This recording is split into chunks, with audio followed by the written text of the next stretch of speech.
Simone stood in the marble foyer of their penthouse, her phone clutched in her trembling hand, trying to form the words one more time. Her mother was in the hospital. Her mother, who had raised her alone after her father died, who had worked 3 jobs to put her through college, who had believed in every dream Simone ever had. Her mother was in the ICU with a heart attack, and Simone needed her husband. Nathan Pierce sat on their white leather sofa, his fingers moving rapidly across his phone screen. His jaw was set in that familiar expression of concentration, the one that meant he was working even though it was 8 o'clock on a Friday night. The one that meant everything else could wait. "Nathan," Simone said, her voice cracking slightly, "I need to tell you something important." His eyes never left the screen. Just give me 1 second, babe." She waited. 30 seconds passed. Then a minute. The text from her aunt sat on her phone screen, blurring through her tears. "Your mama collapsed at work. They took her to St. Vincent's. Come quick. Nathan, please. It's about my mother." He chuckled at something on his phone, then typed a response. "That's great, honey. Tell her I said hi." Simone's breath caught in her throat. He hadn't heard a single word. He hadn't looked at her face to see the tears streaming down her cheeks. He hadn't noticed that she was wearing her coat and clutching her purse, clearly about to leave. In that moment, standing in the $1,000,000 home they shared, Simone realized something that had been growing true for the past 3 years. She was invisible. Not invisible in the way that a stranger might overlook someone in a crowd. Invisible in the way that only a spouse can make you feel. The kind of invisibility that comes from being so taken for granted that your presence or absence makes no difference at all. "I'm going to the hospital," she said quietly, no longer expecting a response. "My mother had a heart attack." She walked out the door and Nathan didn't even look up. That night marked a turning point, though Simone didn't fully understand it yet. As she sat in the harsh fluorescent lighting of the hospital waiting room, her mother stabilized but still unconscious, Simone thought about the hundreds of other moments just like that one. The times she tried to tell Nathan about her day and he'd interrupted with a work call. The anniversary dinners he'd canceled. The art shows he'd promised to attend but never did. The way he introduced her at business functions as "my wife," but never by her name, as if her identity existed only in relation to him. Simone was 32 years old, and she'd spent the last 5 years of her life being Nathan Pierce's wife. Before that, she'd been Simone Bennett, a promising artist with a business degree from Howard University. She'd had dreams of opening her own gallery, of showcasing emerging black artists who struggled to break into the predominantly white art world. She'd had a plan, a vision, and the seed money from her mother's life insurance policy after her father died.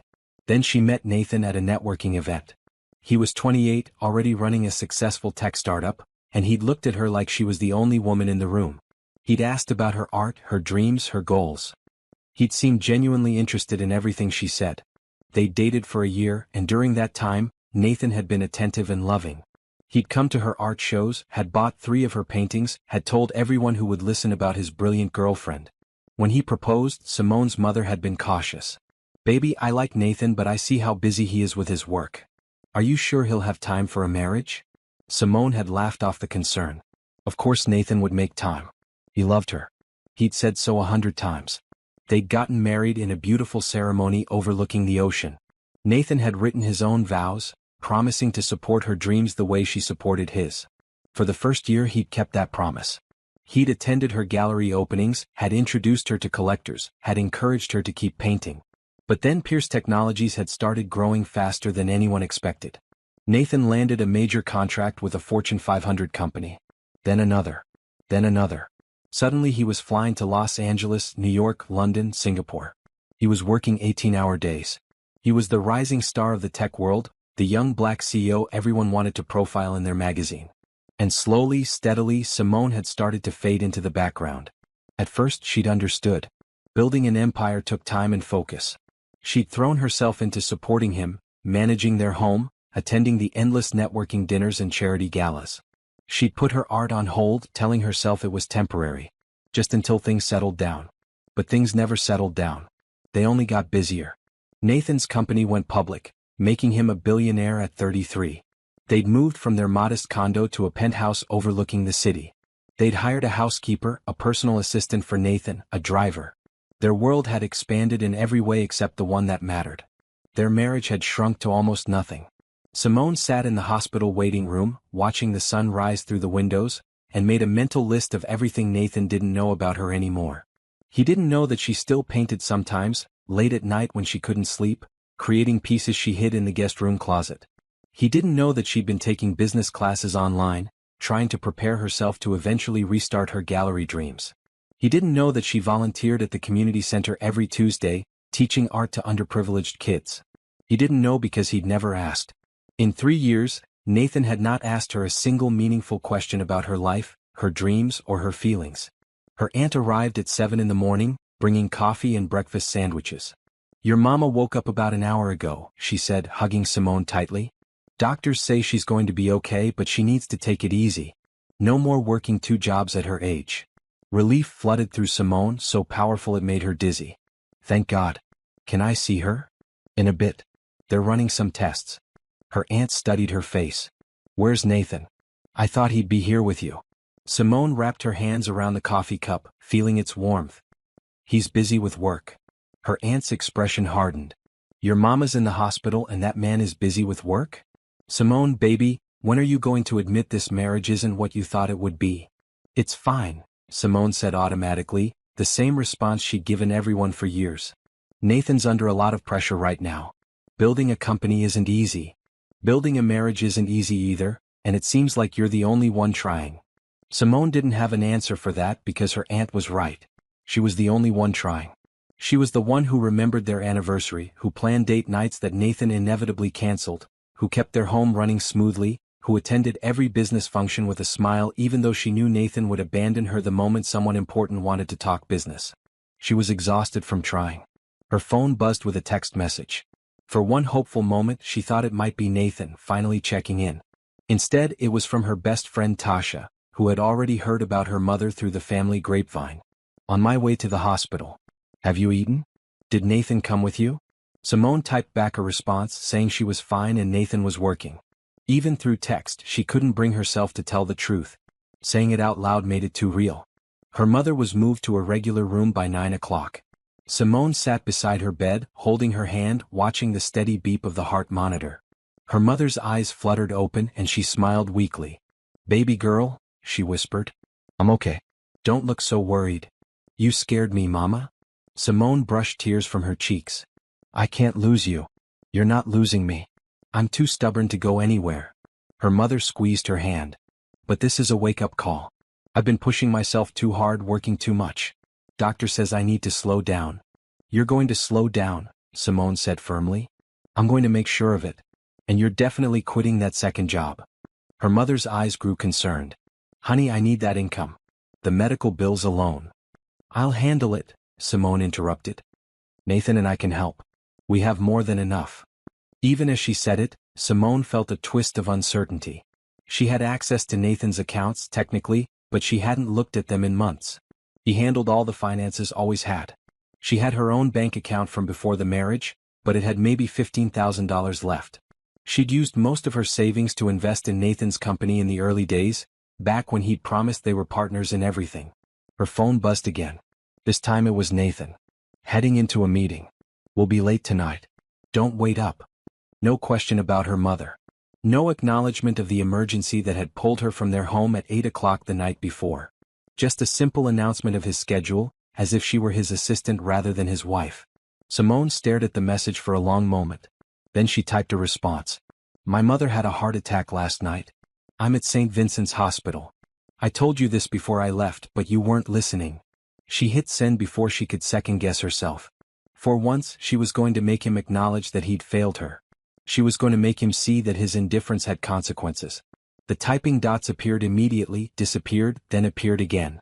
Finally his response came through. "Oh my God, Simone, I'm so sorry. I was distracted. Is she okay? Do you need me to come?" The words should have comforted her. Instead they made something inside her chest crack open. Because she knew with absolute certainty that even if she said yes, even if she begged him to come, Nathan would find a reason why his meeting was too important. He would promise to come later and then forget. He would send flowers to the hospital room and think that solved everything. "She's stable. Don't worry about it," Simone typed back. "I know you're busy." She turned off her phone after that, unable to bear any more of his meaningless apologies. Tasha arrived an hour later with food, flowers, and an expression that meant she was ready to say all the things Simone didn't want to hear. They'd been friends since college, and Tasha had never particularly liked Nathan. She thought he was too focused on himself, too ambitious, too quick to dismiss things that didn't serve his goals. "How's Mama Beverly?"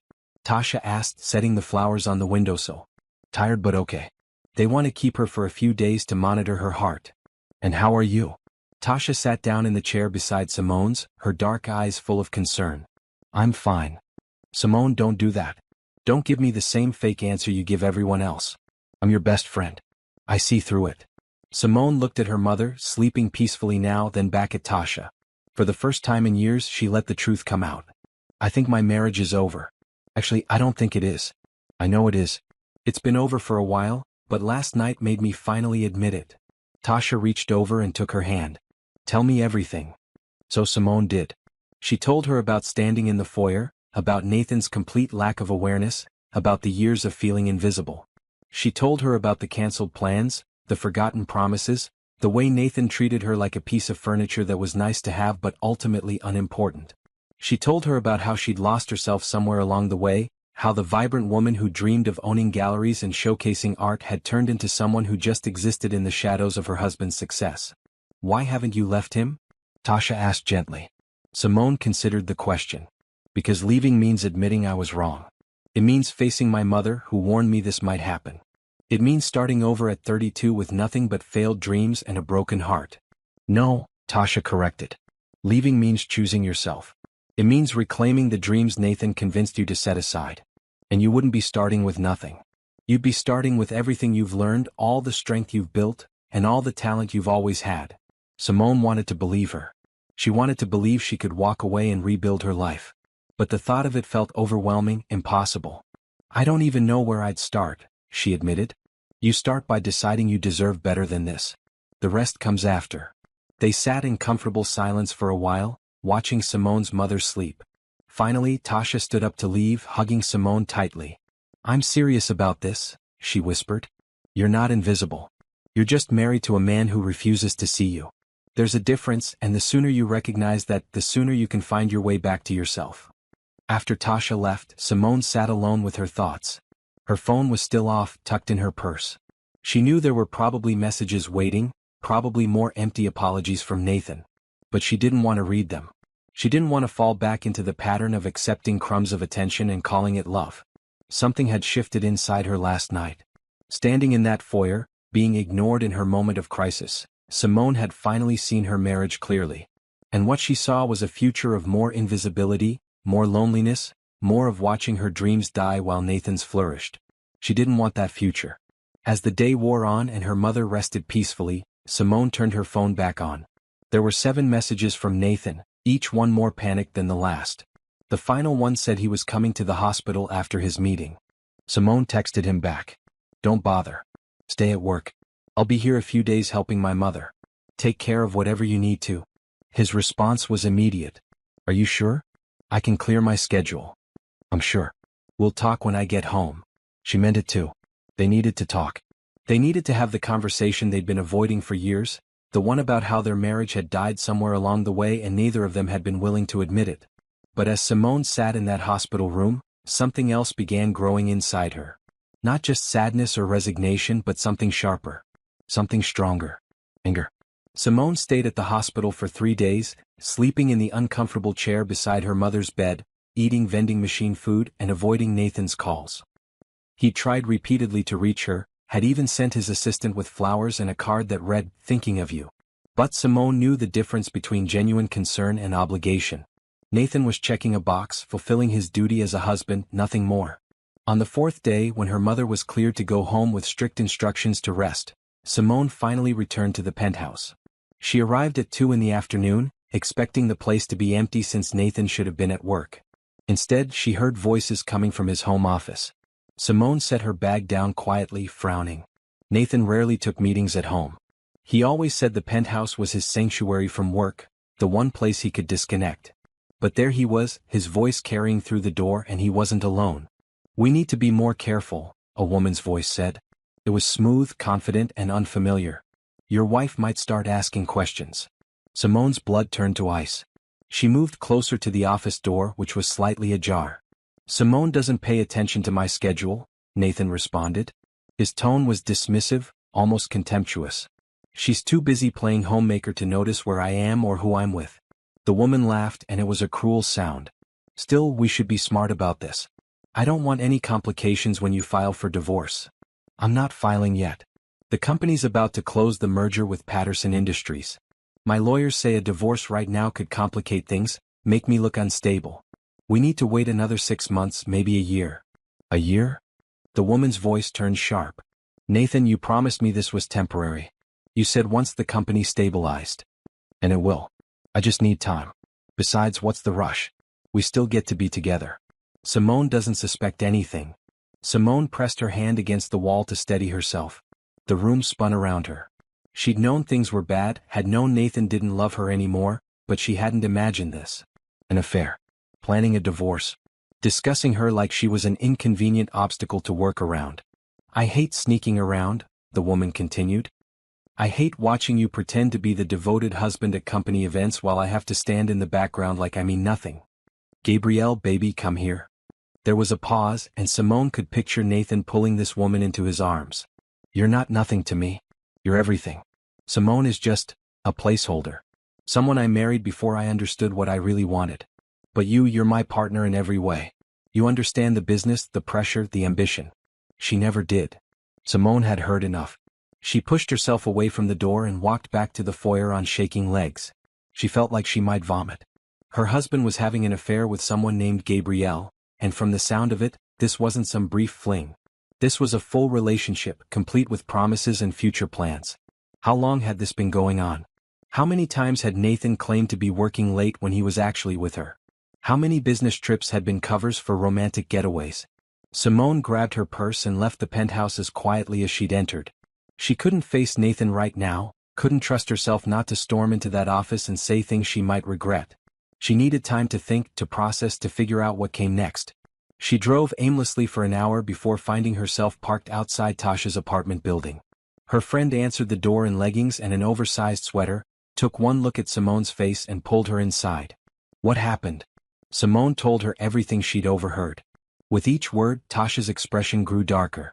That absolute piece of garbage, Tasha said when Simone finished. Who is this Gabrielle person? I don't know. I've never heard him mention that name before. Let me look her up. Tasha grabbed her laptop and started typing. Within minutes, she'd pulled up a LinkedIn profile. Gabrielle Laurent. She's the marketing director at Pierce Technologies. Started working there 18 months ago. Before that, she was at a firm in New York. Simone leaned over to look at the photo. Gabrielle was beautiful in a polished, corporate way. Sleek dark hair, perfect makeup, designer clothes. She looked like the kind of woman who belonged in Nathan's world, who could keep up with his 18-hour workdays and understand his business jargon. She's been working there for a year and a half, Simone said slowly. So this affair has been going on at least that long, maybe longer? Tasha studied the profile. There's pictures of her at company events. Look, here she is at the launch party for the Patterson merger negotiations. And here, at the tech conference in Las Vegas 6 months ago. Simone clicked through the photos, her heart sinking with each one. Nathan and Gabrielle standing close together, their body language intimate even in professional settings. How had she missed this? How had everyone missed this? But even as she asked the question, Simone knew the answer. No one had been looking. Nathan's employees wouldn't question his relationship with his marketing director. The business world was full of close professional partnerships. And Simone had been so absent from Nathan's work life that she wouldn't have noticed if he'd brought Gabrielle home for dinner. She'd been invisible not just to Nathan, but to the entire narrative of his life. What are you going to do? Tasha asked gently. Simone sat back, thinking about Nathan's words. He wasn't planning to file for divorce yet because it might complicate the merger. He was using their marriage as a business strategy, keeping her around until it was convenient to discard her.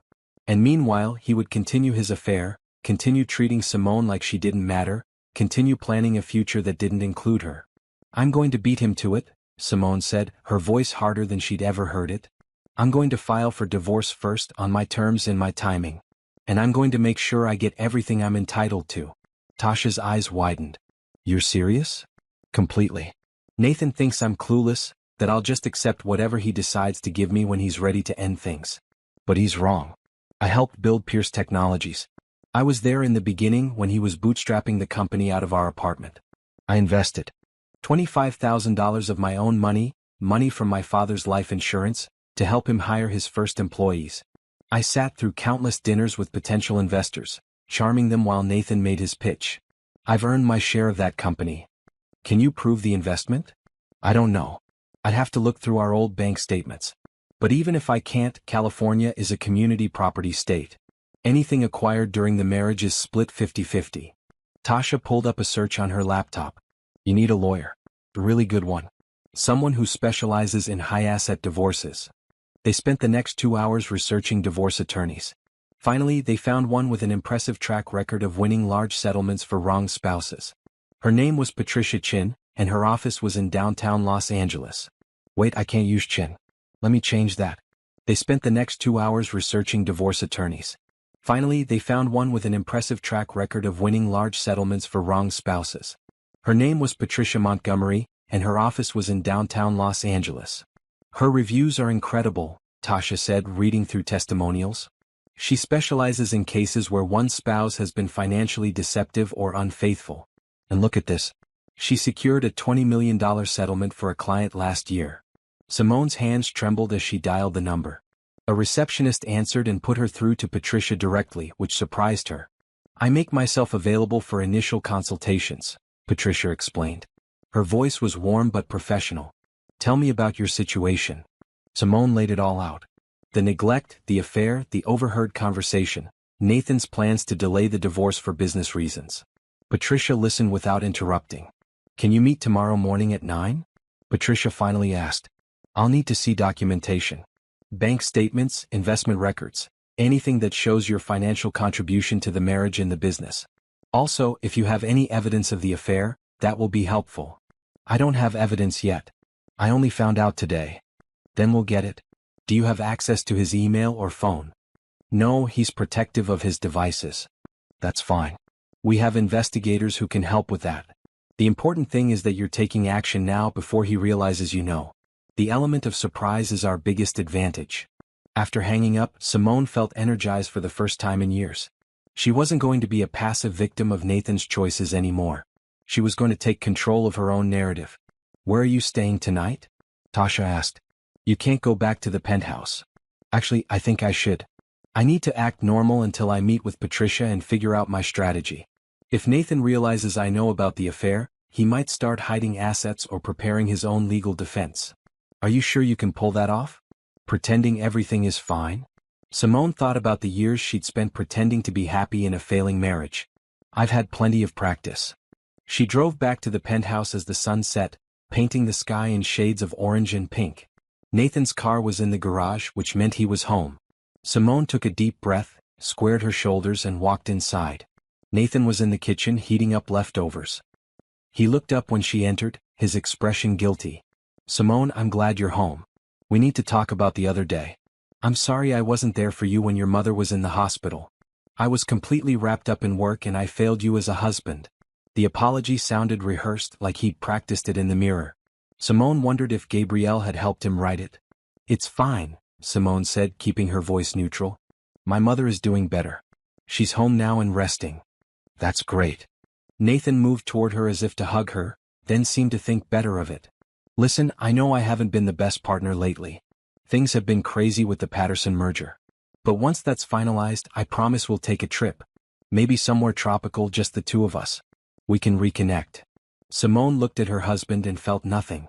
No love, no anger, not even sadness anymore. Just a cold, clear determination to get what she deserved and move on with her life. That sounds nice, she lied. I'd like that. Relief washed over Nathan's face. Really? Great. I'll have my assistant look into resorts this weekend. They ate dinner in awkward silence, Nathan scrolling through his phone between bites. Simone watched him, wondering how she'd ever loved this man. Had he always been this self-absorbed, or had success changed him? Or maybe she thought she'd been so busy seeing what she wanted to see that she'd missed who he really was. After dinner, Nathan retreated to his office for a conference call with London. Simone went to their bedroom and pulled out her laptop. She needed to find her bank records from 5 years ago, needed proof of her investment in Pierce Technologies. She searched through their shared cloud storage looking for financial documents. Most of it was Nathan's business records, but eventually she found a folder labeled Personal Finances 2020.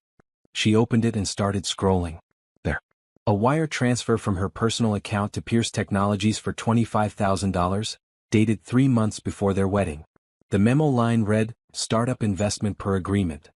What agreement? Simone didn't remember signing anything formal. She and Nathan had been engaged, planning a life together. When he'd needed capital to expand the company, she'd given it freely, trusting that they were partners. She kept searching and found more. Another $15,000 6 months later. Then $10,000 more after that. By the time they'd gotten married, Simone had invested $50,000 in Pierce Technologies. And she'd never received a single dividend, never been listed as a shareholder, never been given any formal stake in the company she'd helped fund. Nathan had used her money to build his empire and given her nothing in return except a wedding ring and empty promises. Simone took screenshots of everything, emailing them to herself from a new account Nathan didn't know about. She documented every financial transaction, every piece of evidence that showed her contribution to his success. As she worked, she heard Nathan's voice carrying from the office. He was laughing, that warm, genuine laugh she rarely heard anymore. Then quieter, more intimate. "I miss you too. Tomorrow night? Perfect. I'll tell Simone I have a late meeting." Simone's hands clenched into fists. But she forced herself to relax, to breathe, to remember that anger was useless right now. She needed to be smart, strategic. She needed to wait for the right moment to strike. By midnight, she'd compiled a comprehensive file of financial records. She saved everything to a thumb drive and hid it in her purse. Then she got ready for bed, climbing under the covers just as Nathan emerged from his office. "Sorry about the late call," he said, changing into his pajamas. "The London office has been a nightmare this week." "It's okay. I understand." The lies came easily now, sliding off her tongue like water. Nathan got into bed beside her, keeping to his side. They hadn't touched in months, hadn't been intimate in almost a year. Their marriage was dead in every way except legally. "Good night," Nathan said, already reaching for his phone to check emails one last time. "Good night," Simone echoed, turning away from him. She lay in the darkness, listening to her husband's breathing slow and even out as he fell asleep. And she thought about tomorrow, about meeting Patricia Montgomery and starting the process of reclaiming her life. Nathan thought she was invisible, thought she would never realize her worth. But he was wrong. Simone Bennett Pierce was done being overlooked. She was done settling for crumbs of attention and calling it marriage. She was ready to fight for everything she deserved. And Nathan Pierce, Billionaire CEO, had absolutely no idea what was coming. Simone arrived at Patricia Montgomery's office at 8:45, 15 minutes early. The law firm occupied the entire 20th floor of a sleek glass tower, with floor-to-ceiling windows offering views of the city below. Everything about the space spoke of power, success, and winning. A receptionist led her to Patricia's corner office, where a woman in her 50s sat behind a massive mahogany desk. Patricia had steel-gray hair cut in a sharp bob, piercing blue eyes, and the kind of presence that commanded attention. "Mrs. Pierce, thank you for coming." Patricia gestured to a leather chair across from her desk. "I've reviewed the documents you emailed last night. Very thorough." "Thank you. I wanted to make sure I had everything organized." Patricia opened a file folder. "Let's talk about what you're entitled to. California community property law is very clear. Any assets acquired during the marriage are split 50-50, regardless of whose name they're in. Pierce Technologies was founded before your marriage, but it grew significantly during your marriage, correct?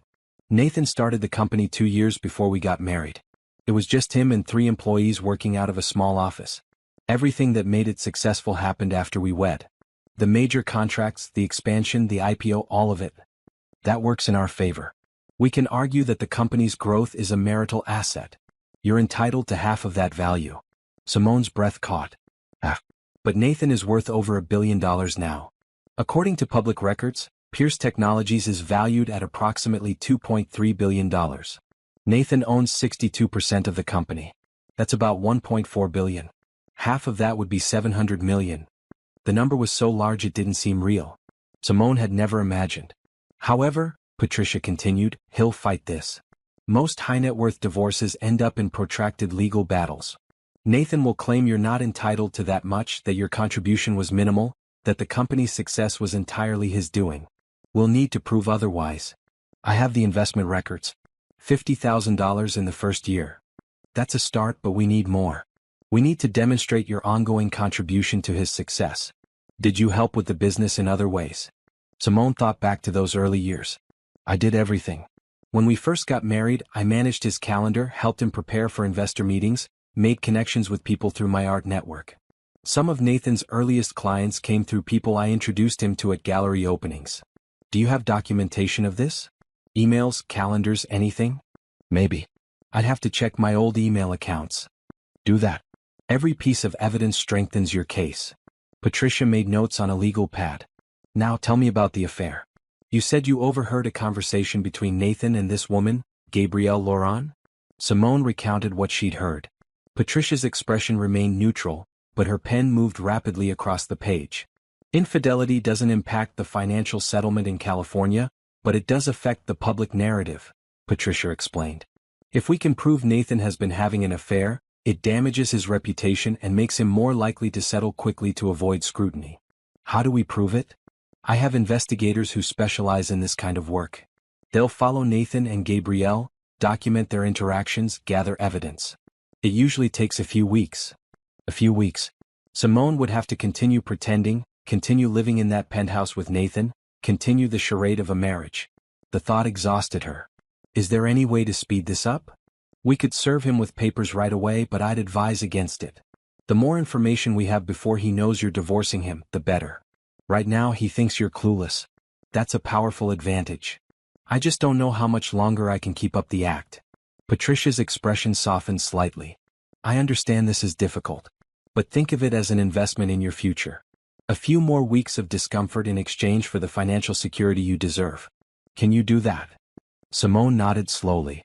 She could do anything if it meant getting away from Nathan. Good. In the meantime, I want you to start building your own identity separate from him. Open a new bank account he doesn't know about. Transfer some money into it, nothing so large that he'd notice, but enough to have resources. Start reconnecting with your own interests, your own friends. The more independent you become now, the easier the transition will be later. Simone left Patricia's office feeling both empowered and overwhelmed. She had a plan now, a path forward. But the road ahead looked long and difficult. She drove to her mother's house, a modest two-bedroom in a quiet neighborhood. Her mother was in the living room watching a cooking show, still wearing the heart monitor the hospital had sent her home with. Baby girl, her mother greeted her with a warm smile. I wasn't expecting you today. Is everything okay? Simone sat beside her on the couch. Mama, I need to tell you something. Nathan and I are getting divorced. Her mother turned off the television, giving Simone her full attention. Tell me everything. So Simone did. She told her about the years of neglect, about the affair, about meeting with Patricia. Her mother listened quietly, her hand reaching out to hold Simone's. I'm proud of you, her mother said when Simone finished. It takes courage to walk away from something that isn't working, especially when the world sees it as successful. Everyone thinks you have the perfect life, the rich husband, the beautiful home. They don't see what happens behind closed doors. I feel like I failed, Simone admitted. Like I should have tried harder to make it work. Baby, you can't make a marriage work alone. That takes two people who are equally committed. Nathan chose his career over you, chose another woman over you. That's not your failure. That's his. Simone leaned into her mother's embrace, feeling some of the weight lift from her shoulders. I'm scared, Mama. What if I can't do this? What if I'm not strong enough? You're Beverly Bennett's daughter. You're stronger than you know. And you're not doing this alone. You've got me, you've got Tasha, you've got that fierce lawyer. We're all here to support you. They spent the afternoon together, cooking her mother's famous gumbo and talking about Simone's plans for the future. For the first time in years, Simone allowed herself to dream about what came next. Not as Nathan's wife, but as Simone Bennett, artist and entrepreneur. What about your art? Her mother asked as they chopped vegetables. Are you still painting? Sometimes. Late at night when I can't sleep. I want to see your recent work. Bring some pieces next time you visit. The request touched something deep in Simone's heart. Nathan had never asked to see her art, had never shown any interest in the thing that once defined her. But her mother, even recovering from a heart attack, wanted to know about the creative part of Simone's soul. I will, Simone promised. Over the next 2 weeks, Simone followed Patricia's advice. She opened a new bank account under her maiden name and transferred $5,000 into it. She started going to the gym every morning, reclaiming her body and her health. She bought new clothes in vibrant colors, A red dress that made her feel powerful, emerald green slacks that brought out her eyes, a royal blue blazer that screamed confidence. She also started painting again, setting up an easel in the guest room. The paintings that emerged were different from her earlier work. They were bolder, more raw, filled with emotion she'd been suppressing for years. She painted a woman breaking free from chains. She painted a phoenix rising from ashes. She painted her truth onto canvas. Nathan barely noticed. He was consumed with work, coming home late most nights, always on his phone. Several times, Simone heard him whispering in his office, clearly talking to Gabrielle. Each time she felt nothing. The betrayal had lost its power to hurt her because she'd already emotionally left the marriage. Patricia's investigators sent regular updates. Photographs of Nathan and Gabrielle having dinner at expensive restaurants. Video of them entering a hotel together. More photos of them at what appeared to be a weekend getaway in Santa Barbara. The evidence was overwhelming. "We have more than enough to prove the affair," Patricia told Simone during one of their check-in calls. "My investigator also discovered something interesting. Gabrielle has been receiving bonuses and stock options that seem disproportionate to her role in the company. We might be able to argue that Nathan has been using marital assets to benefit his mistress." What does that mean for the settlement? It means we have leverage. A lot of leverage. Simone also started reconnecting with her old life. She reached out to gallery owners she'd known before her marriage, mentioning she was painting again. One of them, a woman named Helena who ran a prestigious gallery in Beverly Hills, invited her to lunch. They met at an upscale bistro, and Helena's eyes lit up when she saw Simone. "You look amazing. Marriage clearly agrees with you." Simone smiled, not correcting the assumption. "Thank you. I've been working on some new pieces. Would you be interested in seeing them?" "Absolutely. Your early work was stunning. I've always wondered why you stopped showing." "Life got complicated. But I'm finding my way back to it." They talked for 2 hours about art, about the current trends in the Los Angeles gallery scene, about potential opportunities. Helena mentioned a group show she was curating for emerging and returning artists. "I'd love to include your work if it's ready. The show opens in 3 months. 3 months. That would be right around when the divorce was finalized, assuming everything went smoothly.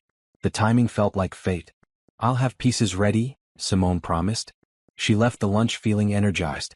Her life was taking shape piece by piece. She was no longer Nathan Pierce's invisible wife. She was Simone Bennett, artist, soon-to-be ex-wife and future success story. That evening, she came home to find Nathan in the living room with Gabrielle. They were sitting on the couch together, reviewing documents, but they jumped apart when Simone entered. "Simone," Nathan said, his voice tight. "I didn't realize you'd be home so early. This is Gabrielle Laurent, our marketing director. We're working on the presentation for the Patterson merger." Simone looked at Gabrielle, really seeing her for the first time in person. She was beautiful but cold, with ambition practically radiating off her. This was the woman Nathan had chosen over his marriage. "Nice to meet you," Simone said pleasantly, extending her hand. Gabrielle shook it, her grip firm. "I've heard so much about you, Mrs. Pierce." "I'm sure you have." Simone kept her smile in place, enjoying the flicker of uncertainty in Gabrielle's eyes. Did this woman wonder how much Simone knew? Did she feel guilty at all, or did she simply see Simone as an obstacle to overcome? "We're almost done here," Nathan said quickly. "Give us 15 minutes. Take your time. I'll be in the guest room." Simone walked away, feeling both their gazes on her back. In the guest room, she pulled out her phone and texted Patricia. "The mistress is in my home. They're together right now." Patricia's response came immediately. "Stay calm. Don't confront them. This actually helps our case. Document what time she arrived and left." So Simone waited. She heard their voices, low and urgent, then heard the front door close 20 minutes later.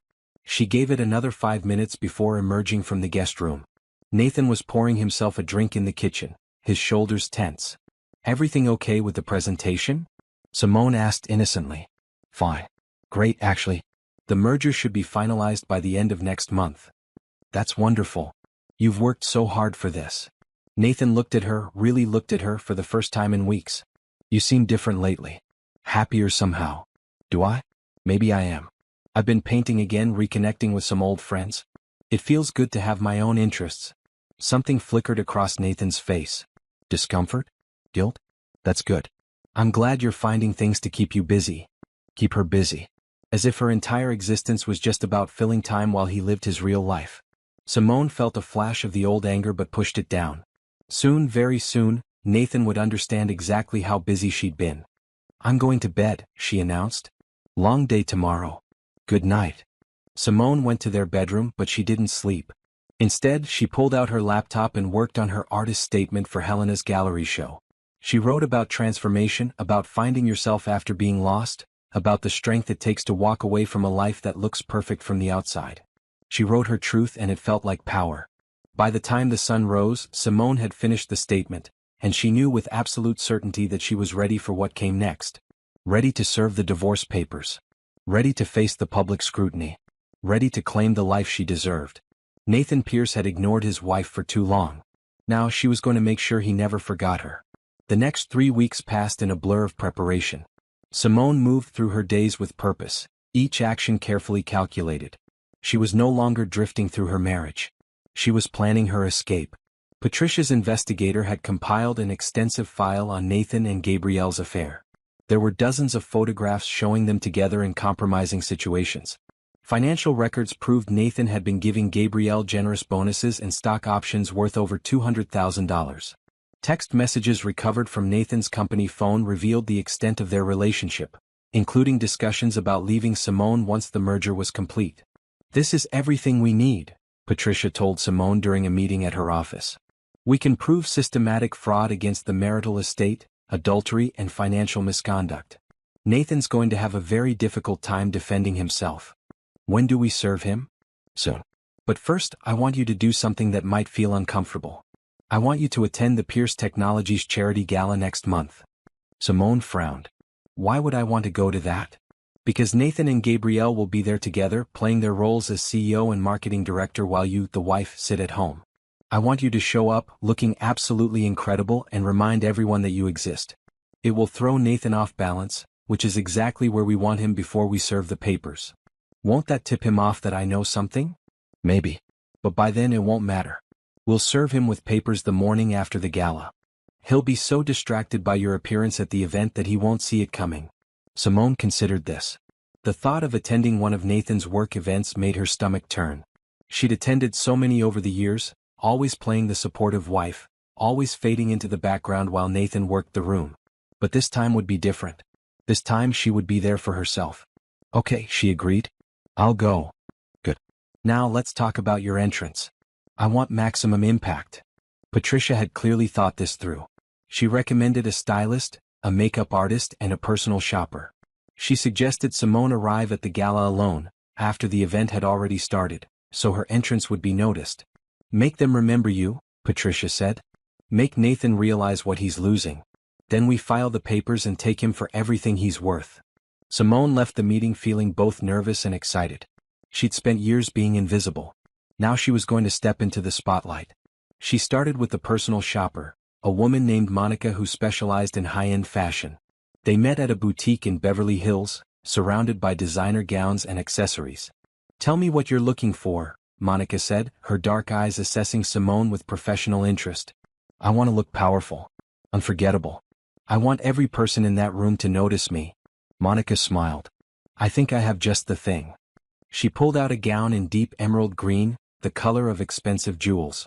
The dress was stunning, a fitted bodice that flared into a flowing skirt, with a neckline that was elegant without being revealing. The fabric shimmered when it caught the light. Simone tried it on, and when she looked in the mirror she barely recognized herself. The woman staring back was confident, beautiful, powerful. This wasn't Nathan Pierce's forgotten wife. This was Simone Bennett, ready to reclaim her life. "Perfect," Monica declared. "Now let's find shoes and accessories." They spent the next 2 hours assembling the complete look. Gold earrings that caught the light. A delicate bracelet that had belonged to Monica's grandmother. Shoes in metallic gold that made Simone feel 6 feet tall. When Simone finally left the boutique, she felt transformed. The gown was more than just clothing. It was armor. She also continued working on her art. The pieces for Helena's gallery show were coming together, each one more powerful than the last. She painted a woman walking away from a burning mansion, her back to the flames, her face toward the horizon. She painted hands breaking free from golden chains. She painted her journey from invisibility to strength. Helena came to the penthouse one afternoon to see the work. Her eyes widened as she moved from canvas to canvas. Simone, these are extraordinary. The emotion, the technique, the narrative. This is museum-quality work. Really? Simone felt a flush of pride. Really? I want to feature your pieces prominently in the show. In fact, I'd like to consider a solo exhibition for you next year if you're interested. A solo exhibition. It was everything Simone had dreamed of before Nathan, before the marriage, before she'd lost herself. I'm very interested. Wonderful. Let's plan on it. Helena made notes in her planner. I'll need about 15 to 20 pieces for a full solo show. Think you can produce that in a year? Absolutely. After Helena left, Simone stood in her makeshift studio, looking at her paintings. This was her future. Not as someone's wife, but as an artist in her own right. The thought filled her with joy. She also started reaching out to other old contacts. She called the executive director of the community center where she'd volunteered before her marriage, offering to restart the youth art program she'd once run. She reached out to other artists she'd known in college, rebuilding connections she'd let fade. Each conversation, each new connection made her feel more like herself. The woman Nathan had ignored was disappearing, replaced by someone stronger. But she still had to maintain the charade at home. Nathan noticed her absences but didn't question them. He was too wrapped up in preparations for the merger and, presumably, too distracted by Gabrielle. One evening, about 2 weeks before the gala, Nathan actually initiated a conversation at dinner. I've been thinking about that vacation I mentioned. The tropical trip after the merger closes. Where would you want to go? Simone looked at her husband across the table. Did he really think a vacation would fix their marriage? Or was this just part of his plan to maintain appearances until he was ready to file for divorce? The Maldives, she said, naming the most expensive option she could think of. I've always wanted to see the overwater bungalows. The Maldives. That's pretty far. Well, you said we'd reconnect. Might as well do it somewhere beautiful. Right. Good point. I'll have my assistant look into it. They both knew the trip would never happen. Simone would be serving him with divorce papers in a month. But she played along, maintaining the fiction of their marriage for just a little longer. Tasha came over the next weekend to help Simone practice for the gala. She'd arranged for the makeup artist and hairstylist to do a trial run, wanting to make sure everything was perfect. You need to walk in there like you own the place, Tasha coached as Simone modeled the emerald gown. Head high, shoulders back, absolute confidence. Simone practiced her entrance, walking across the living room as if it were a ballroom. At first, she felt self-conscious, but gradually she found her rhythm. By the 10th time, she moved with genuine confidence. That's it, Tasha said, grinning. That's the energy. Nathan's going to lose his mind when he sees you. The hairstylist, a talented woman named Kendra, had suggested an elegant updo that showed off Simone's features. The makeup artist, Rico, created a look that was dramatic but sophisticated. When they finished, Simone stared at herself in the mirror, amazed by the transformation. You look like a queen, Kendra said. I feel like one. The week before the gala, Patricia called with an update. Nathan's attorneys have been in touch. They want to schedule a mediation for the divorce. Simone's heart skipped. He knows? No. This is standard. I reached out to his team asking about his availability for a potential mediation, pretending it was for a different client. They suggested some dates in 6 weeks. It confirms what we already knew. He's not planning to file anytime soon. He thinks he has all the time in the world. But he doesn't. No, he doesn't. We're serving him the morning after the gala as planned. I've already arranged for a process server to deliver the papers to his office at 8 a.m. By the time he reads them, you'll be safely moved out of the penthouse. Moved out? Where will I go? I've arranged for temporary housing. A corporate apartment in Santa Monica, fully furnished. You'll move your essential belongings there the day of the gala before the event. That way, when Nathan receives the papers, you won't be under the same roof. It was really happening. Simone felt a mixture of fear and exhilaration. There's one more thing, Patricia continued. I've prepared a press statement for you in case this becomes public. High-profile divorces often attract media attention, and I want you to be ready. What kind of statement? Something dignified and brief. Confirming the divorce, stating that it's a private matter, and making it clear you're focused on your art career and future. We don't want you to come across as bitter or vengeful. We want you to look like someone moving forward with grace. Simone appreciated Patricia's thoroughness. She'd thought of everything. The day before the gala, Simone spent hours at her mother's house, talking through her fears. What if I can't do this? She asked. What if I walk into that ballroom and lose my nerve? You won't, her mother said firmly. You're doing this for you, baby. Not for Nathan, not for revenge, but for your own future. Remember that. Remember why you're walking away. I'm scared of being alone. Alone and lonely are two different things. You've been lonely for years in that marriage. Being alone might actually feel like freedom. Her mother was right. Simone had been lonely in a house full of expensive furniture, lonely at dinner tables and business events, lonely lying in bed next to a husband who barely acknowledged her existence. Being physically alone couldn't be worse than that. The morning of the gala, Simone began moving her belongings out of the penthouse. She'd packed during the week while Nathan was at work. Her clothes, her art supplies, her personal documents. Tasha arrived with a moving truck, and they loaded everything quickly. How does it feel? Tasha asked as they drove away from the building. Surreal. I keep thinking Nathan will notice, will realize something is happening. But he's so wrapped up in his own world that he hasn't even asked where I've been. The corporate apartment in Santa Monica was smaller than the penthouse but filled with light. Floor-to-ceiling windows overlooked the ocean. The furniture was modern and comfortable. It felt like a fresh start. This is perfect, Simone said, looking around. It's your new beginning. Tasha hugged her tightly. Now, let's get you ready to knock everyone's socks off. They spent the afternoon preparing. Kendra and Rico arrived at 4 o'clock to work their magic. By 6 o'clock, Simone was ready. The emerald gown fit perfectly. Her hair was elegantly styled. Her makeup was flawless. She looked in the mirror and saw a woman she'd forgotten existed. Confident. Beautiful. Strong. Are you ready? Tasha asked. Simone took a deep breath. The gala started at 7, but she wouldn't arrive until 8. The plan was to make an entrance, to be seen, and then to leave. One night of reclaiming her visibility before she disappeared from Nathan's life forever. I'm ready. The drive to the hotel where the gala was being held took 30 minutes. Simone spent the time breathing deeply, centering herself, remembering why she was doing this. Not for revenge, though that would be sweet. But for closure. For the satisfaction of showing Nathan, showing everyone, that she was more than just the invisible wife. She was Simone Bennett, and she was done being overlooked. The car pulled up to the entrance of the luxury hotel at exactly 8 o'clock. A valet opened her door, offering his hand to help her out.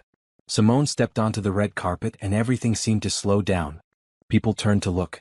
Camera flashes went off. Someone called out, "Mrs. Pierce, you look stunning." Simone smiled, poised and confident, and walked through the entrance into the ballroom. The party was in full swing. Hundreds of people in expensive clothes, networking and laughing. The room glittered with crystal chandeliers and gold accents. And there, across the ballroom, stood Nathan and Gabrielle. They were standing close together, clearly comfortable in each other's presence. Gabrielle wore a black dress that hugged her figure. Nathan wore his favorite designer suit. They looked like the perfect power couple. Then Nathan saw Simone. His face went pale. His mouth opened slightly in shock. Gabrielle followed his gaze and her expression hardened. Simone smiled, a small knowing smile, and began working the room. She greeted people she'd met at previous events, accepting their compliments with grace. She talked to board members, investors, company executives. She was charming and warm, the perfect guest. And through it all, she could feel Nathan's eyes on her, watching, confused, starting to worry.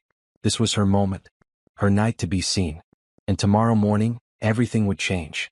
The morning of the gala, Simone woke up in her new Santa Monica apartment to the sound of waves crashing against the shore. For a moment, she forgot where she was, reaching across the bed for Nathan before reality settled in. This wasn't their penthouse. Nathan wasn't beside her. And by tomorrow morning, her entire life would be different. She got up and made coffee, standing at the window to watch the ocean. The sunrise painted the sky in shades of pink and orange. It felt symbolic somehow, this new beginning coinciding with the dawn of a new day. Her phone buzzed with a text from Patricia. "Ready for tonight?" "As ready as I'll ever be," Simone typed back. "Remember, you're not doing anything wrong. You're simply attending an event. Nathan has no idea what's coming tomorrow, and that's our advantage. Stay calm, stay confident, and trust the process." Simone spent the morning at the gym working out her nervous energy. She ran on the treadmill for an hour, pushing herself harder than usual. The physical exertion helped clear her mind, helped her focus on what mattered. This wasn't about hurting Nathan. It was about freeing herself. After the gym, she met Tasha for lunch at a cafe near the beach. Tasha took one look at her face and squeezed her hand. "You look terrified." "I am terrified. What if I can't go through with it?" What if I see Nathan tonight and lose my nerve? You won't. You're stronger than that. Besides, you've already moved out of the penthouse. There's no going back now. What if he tries to talk to me? What if he makes a scene? Then you smile politely, excuse yourself and walk away. You don't owe him an explanation tonight. That's what the divorce papers are for. They talked through the plan again. Simone would arrive at 8 o'clock after the event was well underway. She'd make her entrance, be seen by the right people, and leave by 9:30. She wouldn't seek Nathan out, but she wouldn't avoid him either. The goal was to project confidence and independence. What if Gabrielle is there? Simone asked. She will be. And you're going to look her in the eye, smile and show her that you're not threatened. Because you're not. She's welcome to Nathan and all his problems. After lunch, Simone returned to her apartment to prepare. Kendra and Rico arrived at 3 o'clock earlier than planned to give themselves plenty of time. We're creating a masterpiece today, Rico announced, setting up his makeup supplies. By the time we're done, you're going to stop traffic. Kendra started with Simone's hair, washing and conditioning it before beginning the styling process. She decided on a sophisticated updo with soft curls framing Simone's face. It took over an hour, but the result was elegant and timeless. Then Rico took over with makeup.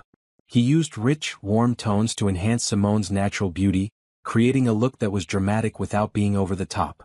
Gold eyeshadow that brought out the green in her eyes. Perfectly sculpted cheekbones.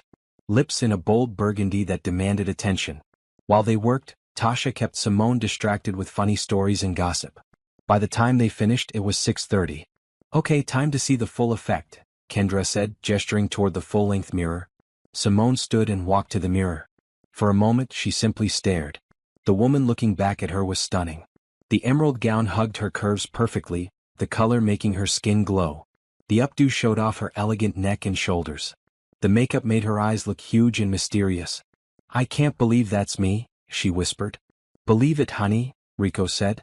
That's who you've been all along. You just forgot for a while. Tasha's eyes filled with tears. You look incredible. Nathan's going to regret every day he took you for granted. This isn't about Nathan, Simone reminded herself, though saying it out loud helped reinforce the truth. This is about me. Damn right it is. At 7:30, Simone's car service arrived.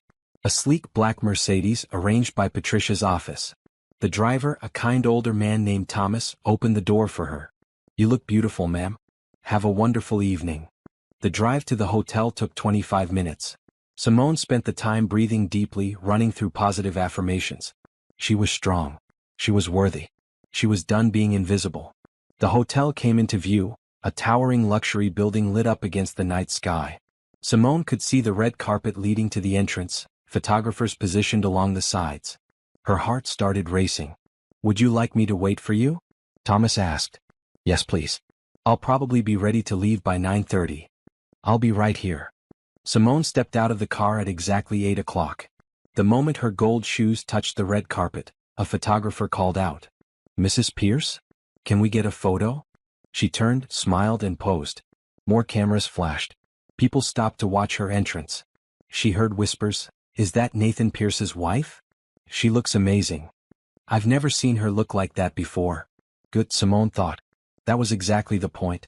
She walked through the entrance with her head high, her shoulders back, every movement deliberate and confident. The hotel lobby was spectacular, with marble floors and crystal chandeliers. Staff members directed guests toward the ballroom on the second floor. Simone took the grand staircase, one hand on the railing, moving with the grace of someone who belonged in spaces like this. She'd been to dozens of events in hotels just like this one, but always as Nathan's shadow. Tonight she was her own person. The ballroom doors were open and music drifted out. She could hear the buzz of conversation, the clink of champagne glasses, the laughter of people having a good time. For a moment she hesitated. Once she walked through those doors, everything would change. Then she remembered why she was here. Not for Nathan. For herself. She walked into the ballroom. The space was stunning. High ceilings, elaborate floral arrangements, tables draped in white linen. A jazz band played in one corner. Waiters moved through the crowd with trays of champagne and hors d'oeuvres. Everywhere she looked, she saw designer clothes, expensive jewelry, powerful people. And they all turned to look at her. Simone felt the weight of their gazes. She saw heads turning, saw people nudging their companions and pointing discreetly. She heard her name being whispered. For the first time in years she was visible. She accepted a glass of champagne from a passing waiter and began moving through the room. She recognized many faces, board members from Pierce Technologies, investors, other tech executives and their spouses. People she'd met countless times at events just like this one. But this time they really saw her. "Simone, you look absolutely radiant," one woman said. She was the wife of a major investor, someone Simone had sat next to at a dinner 3 months ago. "Thank you, Jennifer. It's good to see you. I almost didn't recognize you. That dress is stunning. Who designed it?" They chatted for a few minutes and Simone realized something surprising. This was easy. She'd spent so many years being uncomfortable at these events, feeling like she didn't belong. But that had only been because she'd been living in Nathan's shadow. Without him hovering over her, without the pressure of being the perfect CEO's wife, she could just be herself. She moved through the crowd, stopping to talk with various people. A gallery owner she'd met years ago was thrilled to hear she was painting again. A philanthropist invited her to serve on the board of an arts education nonprofit. A tech executive's wife asked for her contact information, wanting to commission a painting. And through it all, Simone felt Nathan watching her. She didn't look for him, didn't acknowledge his presence. But she knew exactly where he was in the room at all times. She could feel the weight of his stare, could sense his confusion and growing concern. Finally, inevitably, he approached her. Simone was talking with a group of women about the community art program she planned to restart when she felt a hand on her elbow. She turned to find Nathan standing there, his expression a mixture of shock and something that might have been admiration. "Simone, could I talk to you for a moment?" She smiled politely at the women. "Excuse me, ladies." She allowed Nathan to guide her to a quieter corner of the ballroom, though she made sure they remained visible to the crowd. She didn't want Gabrielle getting any ideas about confronting her in private. "You look incredible," Nathan said, his eyes taking in every detail of her appearance. "I didn't realize you were coming tonight." "Why wouldn't I come? I'm your wife. This is a company event." "I know, but you've been so busy lately with your mother and everything." "I assumed." "You assumed wrong." Simone kept her voice pleasant, betraying none of the anger beneath the surface. Nathan's discomfort was palpable. "That dress is beautiful. Is it new?" "Yes. I bought it last week." "For tonight? Does it matter?" He ran a hand through his hair, a nervous gesture she'd seen countless times. "Simone, what's going on? You've been different lately. Distant." The irony of that statement nearly made her laugh. Nathan, who had been emotionally distant for years, was accusing her of being distant. "I've been rediscovering myself," she said simply. "Finding my own interests, my own identity. You've been so focused on work, I figured I should find things to occupy my time." "That's great," Nathan said, though he didn't sound like he thought it was great at all. "I'm glad you're pursuing your art again. I always supported that." "No, you didn't," Simone thought. "You paid lip service to it while actively discouraging me from taking it seriously." "Thank you," she said aloud. "I actually have a gallery show coming up. Helena Bennett is featuring some of my pieces." "That's wonderful. When is it?" "I'll make sure to be there." "No, you won't," Simone thought. "Because by then you'll be dealing with divorce proceedings. It's in about 6 weeks. I'll send you the details." Over Nathan's shoulder, Simone saw Gabrielle watching them. The other woman's face was tight with jealousy and concern. "Good. Let her worry. I should get back to my conversations," Simone said, preparing to walk away. "Wait." Nathan caught her arm gently. "Simone, you really do look beautiful tonight. I feel like I'm seeing you for the first time in years." And that, Simone realized, was the problem. It had taken a designer gown and professional styling for Nathan to actually look at his wife. It had taken her preparing to leave him for him to notice she existed. "Thank you, Nathan. Enjoy the rest of your evening." She pulled away from him and rejoined the group of women she'd been talking to earlier. They welcomed her back warmly, and she tried to focus on their conversation about upcoming charity events.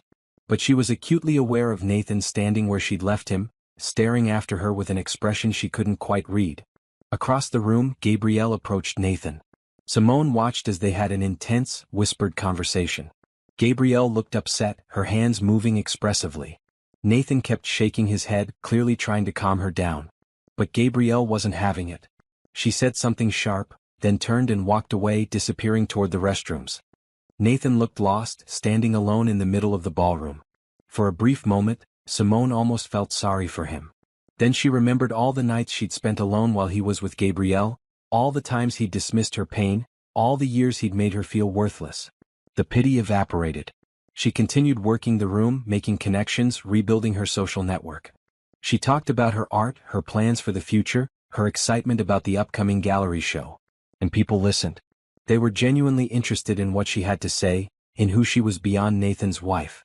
At 9:15 she decided it was time to leave. She'd achieved what she came for. She'd been seen, had made an impact, had shown Nathan that she was more than he'd given her credit for. Now it was time to go back to her apartment and prepare for tomorrow, when everything would truly begin. She made her way toward the exit, saying goodbye to various people as she went. Nathan tried to intercept her near the door. "You're leaving already? I have an early morning tomorrow. I could give you a ride home. We should talk." "That's not necessary. I have a car waiting. And besides, you need to stay and host. This is your event. Simone, please. Something feels off. I feel like you're pulling away from me." She looked at her husband, really looked at him. She saw the anxiety in his eyes, the dawning realization that something was wrong. But it was too late. He'd had years to notice, years to care, years to choose their marriage over his ambitions and his affair. "Good night, Nathan. I'll see you soon." She walked out of the ballroom before he could respond, down the grand staircase, through the lobby, and out to where Thomas was waiting with the car. "How was your evening, ma'am?" he asked as he opened the door. "Perfect," Simone said, and she meant it. As the car pulled away from the hotel, Simone looked back one last time. Through the windows she could see the ballroom glowing with light, full of people celebrating Nathan's success. But she was no longer part of that world. She was free. Back at her apartment, Simone carefully removed her jewelry and dress, hanging everything up with care. She washed off the makeup, took down her hair, and changed into comfortable pajamas. Then she sat on her couch with a cup of tea, looking out at the ocean. Her phone buzzed with a text from Tasha. "How did it go?" "Better than I could have hoped. Nathan saw me. Really saw me. And tomorrow he's going to understand exactly what he lost. I'm so proud of you. Get some sleep. Tomorrow's a big day." Simone tried to sleep, but adrenaline kept her awake. She kept replaying moments from the evening. The look on Nathan's face when he first saw her, the way people had responded to her, the confidence she'd felt moving through that room. She'd done it. She'd reclaimed her visibility. And tomorrow morning, when Nathan received those divorce papers, he would realize that his invisible wife had been planning her exit all along. At 7 a.m. Simone's phone rang. It was Patricia. "The process server is in position. He'll be delivering the papers to Nathan's office in 1 hour. Are you ready?" "I'm ready." "Good. Remember, Nathan will probably try to contact you immediately.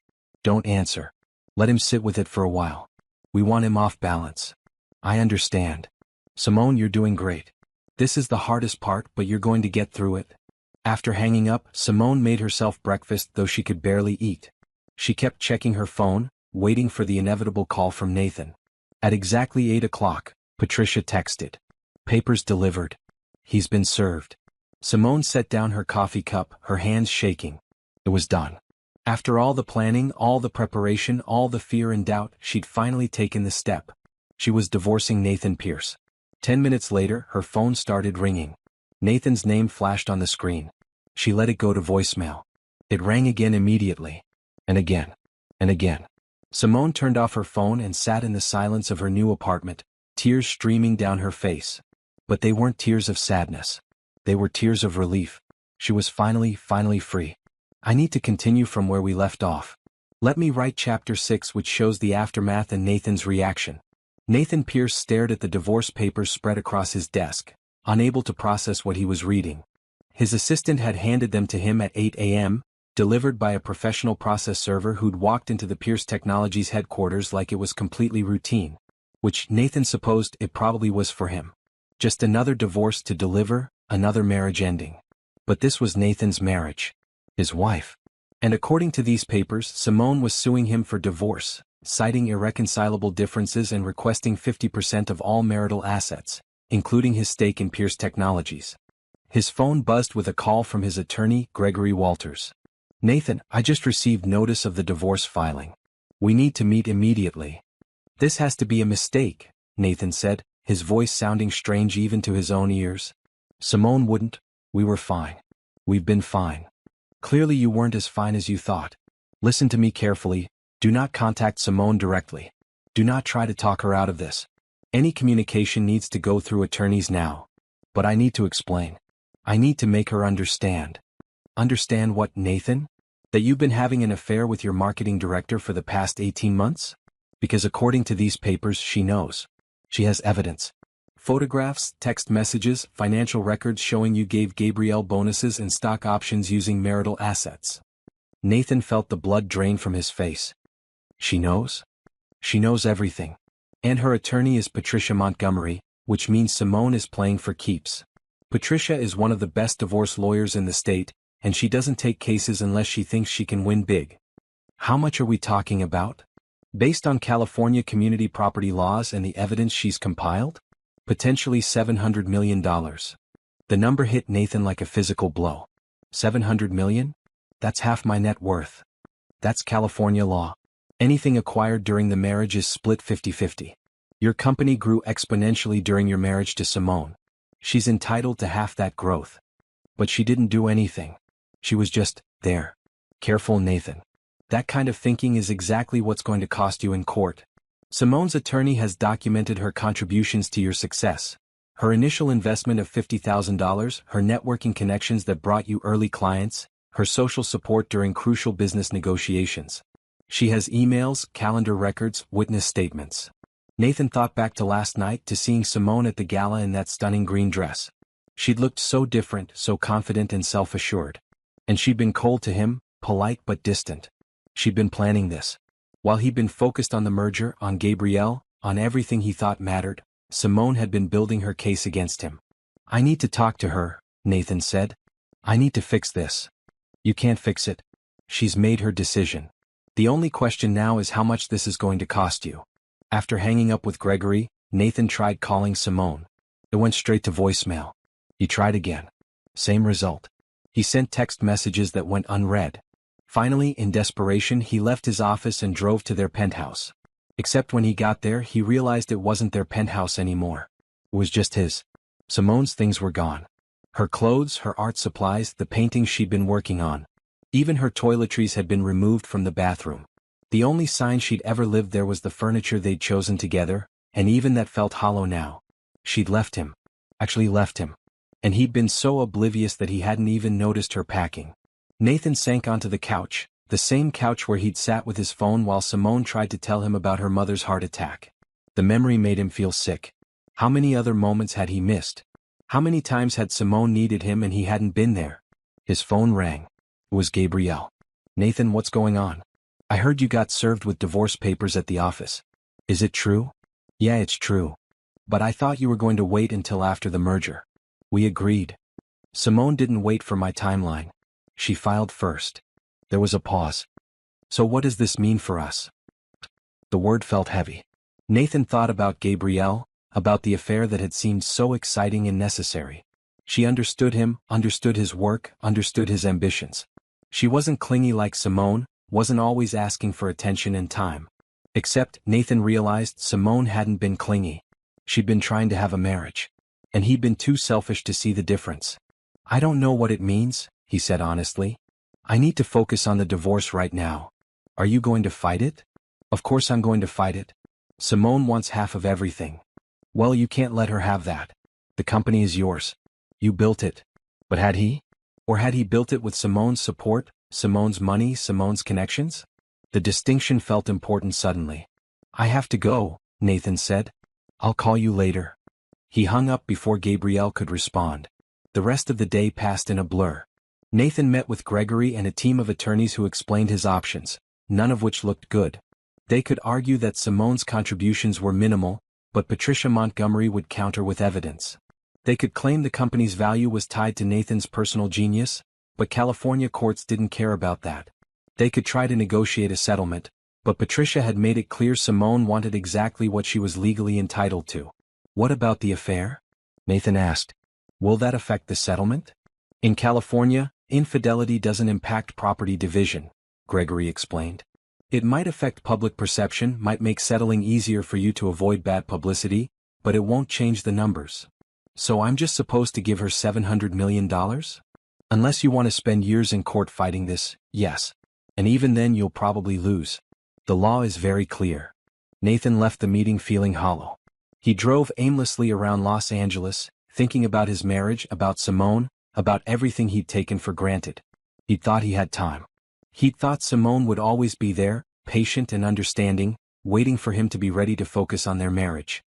He thought he could have the affair with Gabrielle without consequences, that Simone would never find out, or if she did, would forgive him because that's what wives did. He'd been so wrong. The next few days were torture. Nathan couldn't eat, couldn't sleep. News of the divorce leaked to the tech blogs, and suddenly his personal life was being dissected publicly. The narrative wasn't kind. Successful CEO leaves devoted wife for younger employee, wife fights back and demands what she's owed. Gabrielle became defensive. "This isn't my fault," she insisted when Nathan told her about the press coverage.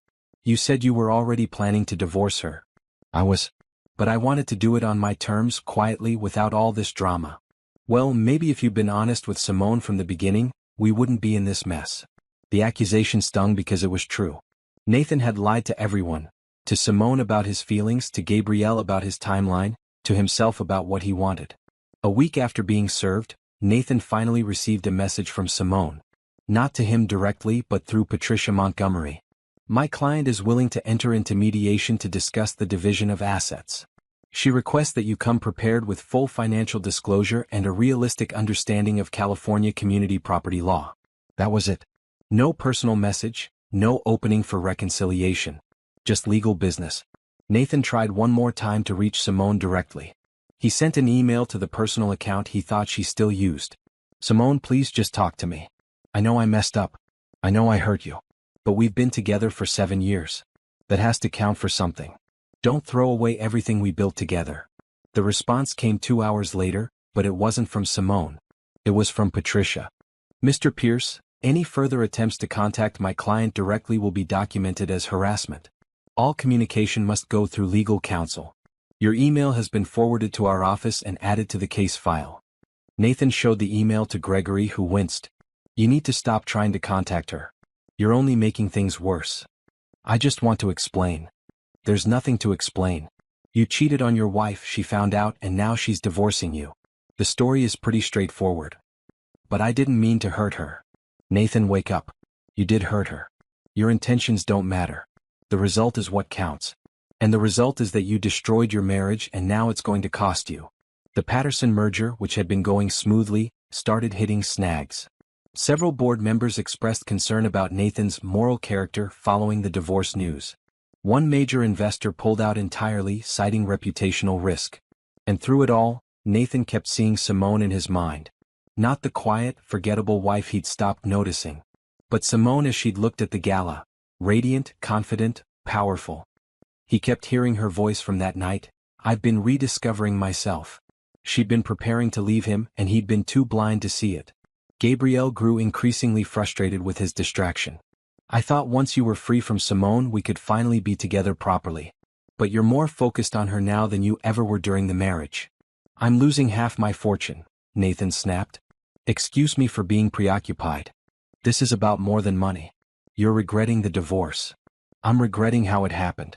I should have ended things with Simone properly before starting something with you." "Oh, so now I'm the problem?" "I didn't say that. You didn't have to." Gabrielle left his office in a fury, and Nathan couldn't even bring himself to care.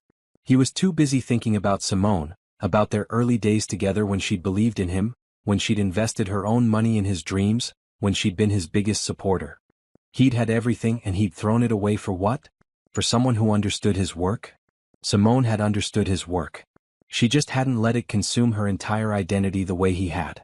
2 weeks after being served, Nathan attended the first mediation session. Patricia Montgomery was everything her reputation promised. Sharp, prepared, and completely unintimidated by Nathan's wealth or status. And beside her sat Simone. Nathan's breath caught. She looked different again. Not the invisible wife, not even the stunning woman from the gala. This Simone wore a deep blue blazer and looked like she could run a Fortune 500 company herself. She met his eyes once, briefly, then focused on the paperwork in front of her. "Let's begin," Patricia said. For the next 3 hours they went through finances. Simone's attorney laid out her case methodically. The initial investment, the networking connections, the social capital Simone had provided during crucial business phases. She showed how Nathan's net worth had grown from $2 million to over $1 billion during their marriage. Ms. Bennett is entitled to half of that growth, Patricia concluded. That's $697 million based on current valuation. That's insane, Gregory argued. Mr. Pierce built that company with his own talent and hard work. With resources provided by the marriage, Patricia countered. Ms. Bennett's investment, Ms. Bennett's connections, Ms. Bennett's emotional and social support. All of which enabled Mr. Pierce to focus on growing his business. Nathan watched Simone throughout this exchange. She sat quietly, her expression neutral, occasionally making notes. She didn't look angry or hurt. She looked like someone conducting business. When had his wife become this person? Or had she always been this capable, and he just never bothered to notice? We're also prepared to present evidence of marital asset misappropriation, Patricia continued, pulling out documents. Mr. Pierce used company funds to give his paramour, Ms. Gabrielle Laurent, bonuses and stock options totaling over $200,000. This is technically theft from the marital estate. Nathan felt his face flush. Across the table, Simone's expression didn't change. The mediation ended with no resolution. Gregory and Patricia agreed to exchange more documentation and meet again in 2 weeks. As everyone gathered their things, Nathan tried to approach Simone. Can we talk? Just for a minute? Patricia stepped between them. No, Mr. Pierce. You had years to talk to my client. That time is over. Simone stood, picked up her briefcase and walked out without looking back. Nathan stood in the conference room watching her leave and finally understood. This wasn't about money. This wasn't about revenge. This was about Simone reclaiming herself, taking back everything he'd stolen from her. Her confidence, her independence, her future. And he'd lost her completely. For the first time since receiving the divorce papers, Nathan cried. Not for the money he was going to lose, but for the woman he'd failed to appreciate until it was too late. Simone Bennett Pierce was done being invisible. And Nathan Pierce was left standing in the wreckage of what his selfishness had destroyed. 3 weeks after the gala, Simone stood in the bright, open space of the Bennett Gallery in Beverly Hills, watching workers hang her paintings on pristine white walls. Helena stood beside her, tablet in hand, making notes about placement and lighting. The exhibition space is perfect, Helena said. These pieces deserve to be seen. Simone looked at her work displayed in the professional setting and felt a surge of pride. Each painting told part of her story, the invisibility, the awakening, the transformation, the freedom. Together they created a narrative of survival and strength. When did you say the opening is? Helena asked. 2 weeks from tonight. I've sent invitations to about 200 people. Did you invite Nathan? Simone smiled slightly. His invitation went to his office. Whether he comes or not is his choice. The truth was, Simone hoped Nathan wouldn't come. She'd moved past needing his validation or his presence in her life. This gallery show was about her art, her voice, her future. It wasn't about proving anything to her almost ex-husband. The mediation sessions had been brutal but effective. Patricia had systematically destroyed Nathan's arguments one by one. The evidence of Simone's contributions was overwhelming. The proof of Nathan's affair and financial misconduct sealed the case. A week ago, Nathan's attorneys had proposed a settlement. $600 million paid out over 5 years, plus the Santa Monica apartment and a severance of all ties. Simone had accepted immediately. It was less than she was legally entitled to, but Patricia had advised taking it. Dragging this through courts could take years, Patricia had explained. And Nathan's company is showing signs of financial stress from the bad publicity. Better to take the settlement now while he can still pay it. The divorce would be final in 2 months, once the settlement paperwork was processed. Nathan had tried to reach out several times, but Simone had maintained her boundary. All communication went through attorneys. She had nothing to say to him that mattered anymore. Her phone buzzed with a text from Tasha. Are you still at the gallery? I'm bringing lunch. Still here. Bring extra. I'm starving. Simone left Helena to continue supervising the hanging and walked out onto the gallery's front patio. The afternoon sun was bright and she lifted her face to it, enjoying the warmth. She thought about how different her life looked now compared to 3 months ago. She had her own apartment, her own bank account with her settlement money already starting to arrive, her own identity. She was teaching art classes at the community center again. She was painting every day. She was building the life she'd dreamed of before Nathan. And she was happy. Genuinely, deeply happy in a way she hadn't been in years. Tasha arrived with sandwiches and salads from a nearby cafe. They sat at a small table on the patio, eating and talking about the upcoming opening. Have you thought about what you'll say during your artist talk? Tasha asked. I'm working on it. Helena wants me to discuss the inspiration behind the series, the themes I'm exploring. It feels vulnerable talking about such a personal journey in front of people. But that's what makes art powerful. The vulnerability, the honesty. People need to see that it's okay to leave situations that aren't serving you, even when those situations look perfect from the outside. Simone knew Tasha was right. Her story wasn't unique. There were countless other women married to successful men, living in beautiful homes, appearing to have it all while dying inside from neglect. If her art could speak to them, could give them courage to choose themselves, then the vulnerability was worth it.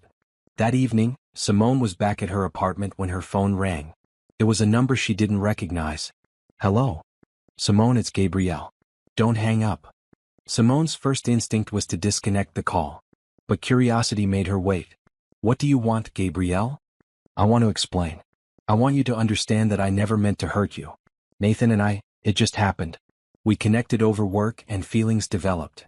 Feelings developed, Simone repeated flatly. That's your explanation for sleeping with my husband? I know how it sounds, but Nathan was unhappy in your marriage. He told me he'd been thinking about divorce for years. And you believed him? Gabrielle, I don't know if you're calling because you feel guilty or because you want my blessing, but either way you're wasting your time. I don't care about your relationship with Nathan. I don't care about your justifications. What you did shows exactly who you are, and I want no part of it. He's struggling, Gabrielle continued as if Simone hadn't spoken. The divorce, the settlement, the bad press. It's destroying him. The company is in trouble. He's lost several major clients. Some of the board members are calling for his resignation. And you're telling me this because you could help.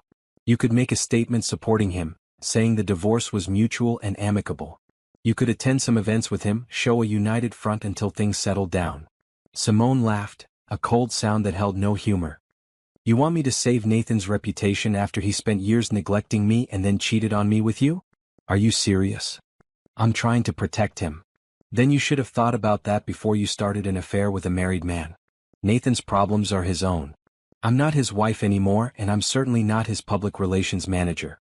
Whatever happens to his company, his career, his reputation, that's on him. You're really not going to help him? Not even a little bit. Goodbye, Gabrielle. Simone hung up, blocking the number immediately. She felt a grim satisfaction in refusing the request. For years she'd sacrificed her own needs to support Nathan. Now he was facing consequences for his choices and she owed him nothing. The next week passed quickly. Simone finalized details for the gallery opening, completed her artist talk, and spent hours at the community center with the kids in her art program. Several of them were excited about attending the opening, their parents having received special invitations. She also met with a financial advisor to discuss investing her settlement. $600 million was more money than she'd ever imagined having. With smart management, she'd never have to worry about finances again. More importantly, she could fund her gallery dreams, support emerging artists, and make a real difference in the art world. I want to establish a foundation, she told the advisor. Something that provides grants and resources to Black artists who are trying to break into the industry. And I want to open my own gallery space within the next 2 years. The advisor made notes, clearly impressed. Those are ambitious goals, but completely achievable with this kind of capital. Let's talk about structures and timelines. By the time Simone left the meeting, she had a concrete plan for her future. The Bennett Foundation for Emerging Artists would launch in 6 months. She'd already identified several young artists she wanted to support. And the gallery, her gallery, would open in 18 months in a beautiful space in downtown Los Angeles. She was building an empire of her own, one that had nothing to do with Nathan Pierce. The night before the gallery opening, Simone couldn't sleep. She kept thinking about the paintings, about the people who would see them, about exposing such a personal journey to public scrutiny. But she also felt excitement, the kind of nervous energy that came before something important. At 2 a.m., she gave up on sleep and went to her little studio space. She'd been working on one final painting, one she hadn't shown Helena yet. It depicted a woman standing at the edge of an ocean, her back to the viewer, facing the horizon. The woman wore a flowing green dress, and the sky above her was painted in shades of dawn. It was titled Forward. Simone added the final touches to the painting as the sun rose over the real ocean outside her window. When she finally set down her brush, she felt complete. The series was done. Her story, at least this chapter of it, was told. The gallery opening was scheduled for 7 p.m. Simone arrived at 5 to oversee final preparations. Helena had outdone herself. The space was elegant and welcoming, with Simone's paintings displayed to maximum effect. A catering company had set up a bar and appetizer stations. A jazz trio was setting up in the corner. At 6:30, Simone retreated to Helena's office to change. She'd chosen a stunning maroon dress that made her feel powerful without being ostentatious. Kendra had come earlier to style her hair, and Rico had done her makeup. Looking in the mirror, Simone barely recognized herself as the woman who'd stood in the penthouse foyer 3 months ago, trying to get her husband's attention. That woman was gone. The woman in the mirror was an artist, an entrepreneur, a survivor. And she was magnificent. "Ready?" Helena asked, poking her head into the office. "Ready." They walked back to the main gallery space just as the first guests began arriving. Within 30 minutes, the space was filled with people. Art collectors, other artists, friends and family, community members, even some tech industry people who'd known Nathan but came to support Simone. Simone worked the room with confidence, discussing her art, accepting compliments, making connections. She felt alive in a way she hadn't in years. This was her world and she belonged in it completely. At 7:30, Helena called for everyone's attention. "If I could have everyone gather around, our featured artist Simone Bennett would like to say a few words about her work." Simone moved to the center of the gallery, suddenly aware of dozens of eyes on her. She took a breath and began. "Thank you all for being here tonight. These paintings represent a journey of transformation, of rediscovering who I am after losing myself for a while. The series explores themes of invisibility, awakening, and ultimately freedom. Each piece tells part of a story about a woman who forgot her worth and then remembered it again." She gestured to the first painting, the one of the woman breaking free from chains. "This is about recognizing when something in your life is holding you back, even if that something looks beautiful from the outside. Sometimes the most gorgeous cages are still cages." She moved to the next painting, the phoenix rising from ashes. "This is about rebirth, about understanding that endings are also beginnings. When one version of your life burns away, it creates space for something new to emerge." She continued through the series, explaining each piece, hearing her own voice grow stronger with each painting. The audience was completely silent, absorbed in her words. Finally, she reached forward, the painting she'd completed that morning. "And this is about the future. About choosing to move toward new horizons rather than staying frozen in the past. It's about hope and possibility and the courage it takes to start over." When she finished, the audience erupted in applause. Several people had tears in their eyes. Simone felt her own eyes stinging but blinked the tears back. As the applause faded and people resumed mingling, a well-dressed older man approached Simone. "Ms. Bennett, I'm Robert Sterling, curator at the Modern Art Museum. I'd love to discuss the possibility of acquiring several of these pieces for our permanent collection." "Wait, I use Sterling. Let me change that." As the applause faded and people resumed mingling, a well-dressed older man approached Simone. "Ms. Bennett, I'm Robert Hammond, curator at the Modern Art Museum.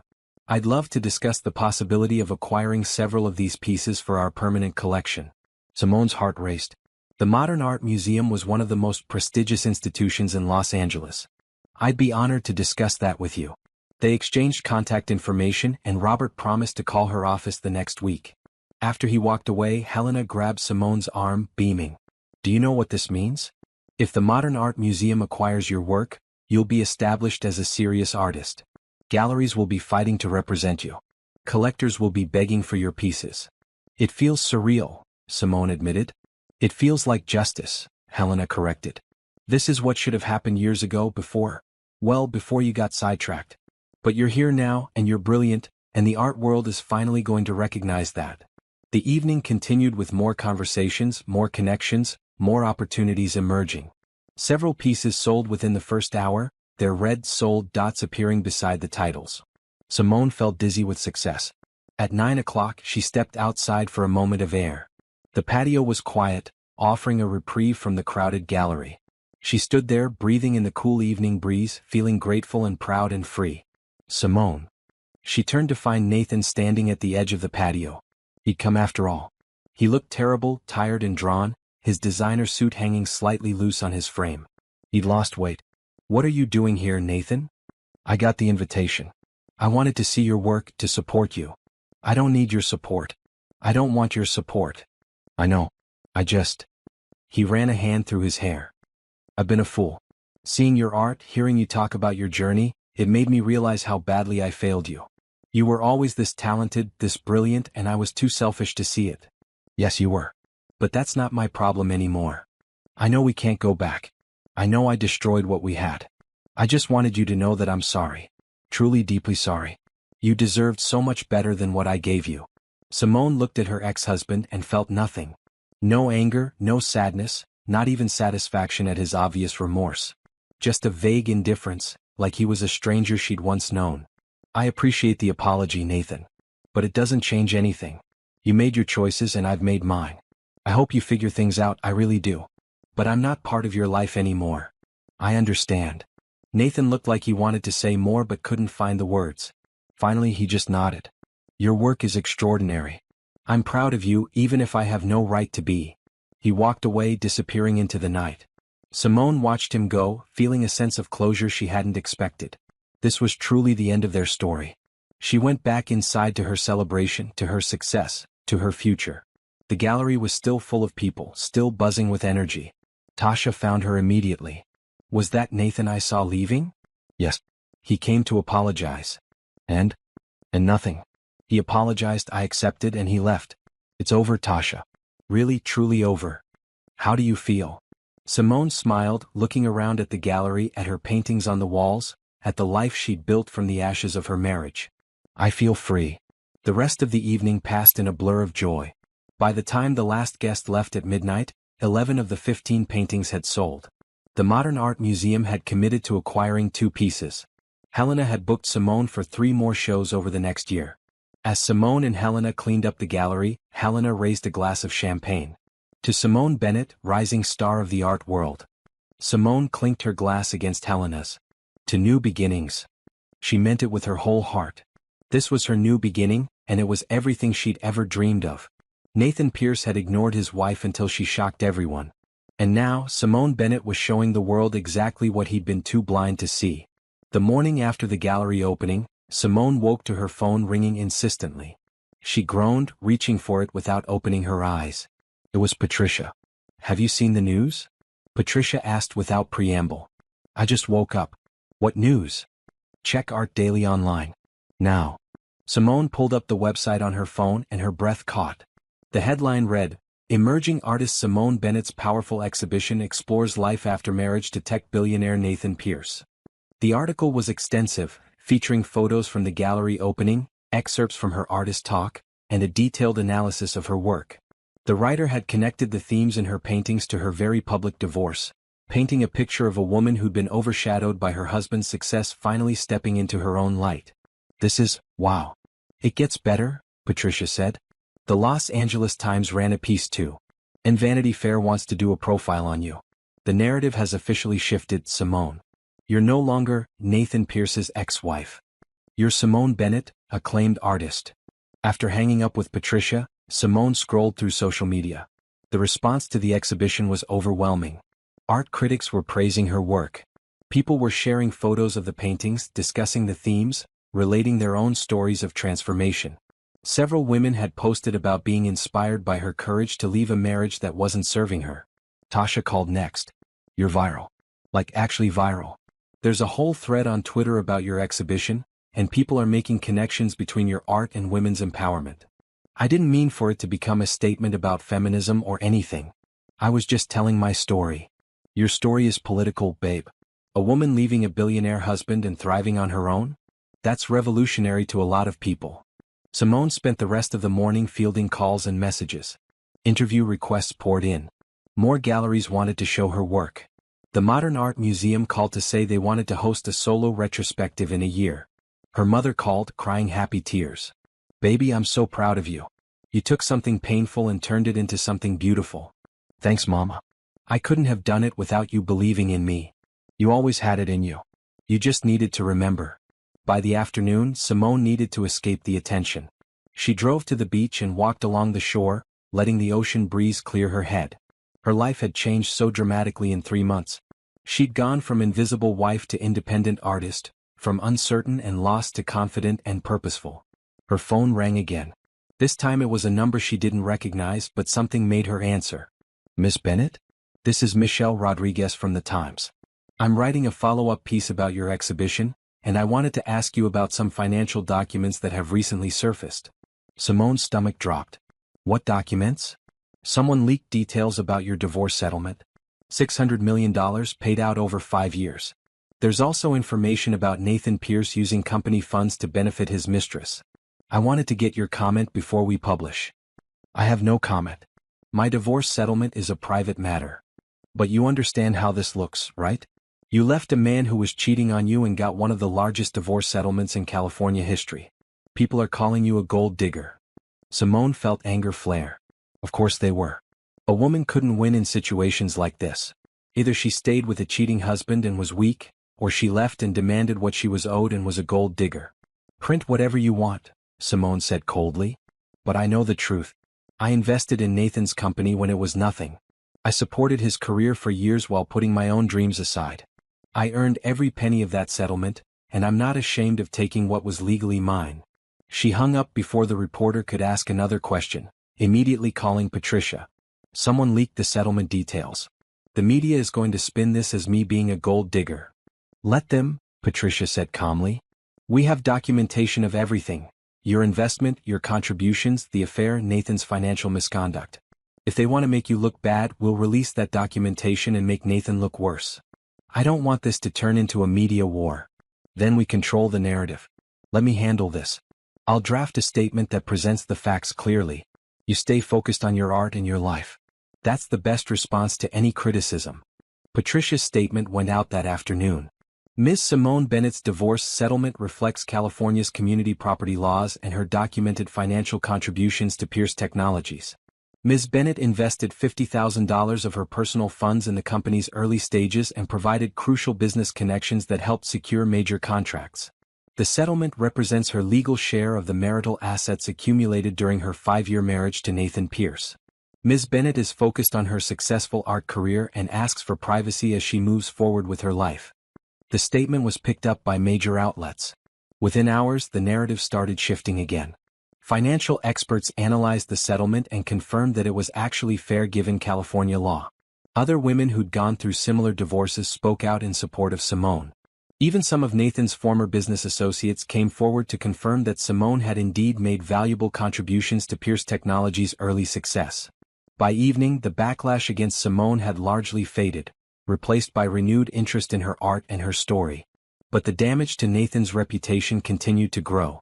The leaked documents about his affair and the money he'd given Gabrielle painted him as reckless and unethical. Pierce Technologies' stock price dropped again. Board members publicly questioned his leadership. Simone tried not to follow the news about Nathan, but it was everywhere. His company was in genuine trouble now. The Patterson merger had fallen through entirely. Several key employees had resigned. There was talk of a hostile takeover. She didn't feel satisfaction at his downfall. She felt nothing which was somehow more profound. The man who had once been the center of her world was now just someone she used to know. A week after the settlement leak, Gabrielle called again. This time, Simone let it go to voicemail. She listened to the message later. Simone, this is Gabrielle. I know you don't want to hear from me, but I need to tell you something. Nathan and I aren't together anymore. He blamed me for everything. Said I ruined his life, his marriage, his company. He ended things last week. I just thought you should know that he's not doing well. He's depressed, drinking too much. I'm worried about him. Simone deleted the message without responding. Nathan's mental health wasn't her responsibility. She'd spent years trying to fix him, trying to make him happy, trying to be enough. That chapter of her life was closed. She spent the next few weeks focused on her own growth.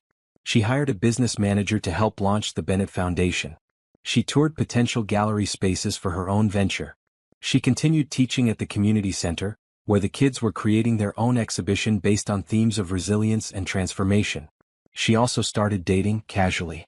Nothing serious, just dinner with interesting men who asked questions about her life and actually listened to the answers. It was strange at first, being treated like her thoughts and feelings mattered. But gradually it started to feel normal. One evening, she went on a date with a man named Eric, a professor of African American Studies at UCLA. He was handsome, thoughtful, and genuinely fascinated by her art. Over dinner, they talked about everything from social justice movements to their favorite books to the challenges of being black professionals in predominantly white industries. Can I ask you something personal? Eric said as they shared dessert. Sure. The divorce from Nathan Pierce? Was it as hard as the media made it look? Simone considered the question. It was hard, but not for the reasons people think. The hard part wasn't leaving him. The hard part was admitting I'd lost myself in the marriage and finding my way back. It seems like you found yourself pretty spectacularly. I'm still finding myself. Every day, I discover something new about who I am when I'm not trying to be what someone else needs. Eric smiled. I'd like to keep getting to know that person if you're interested.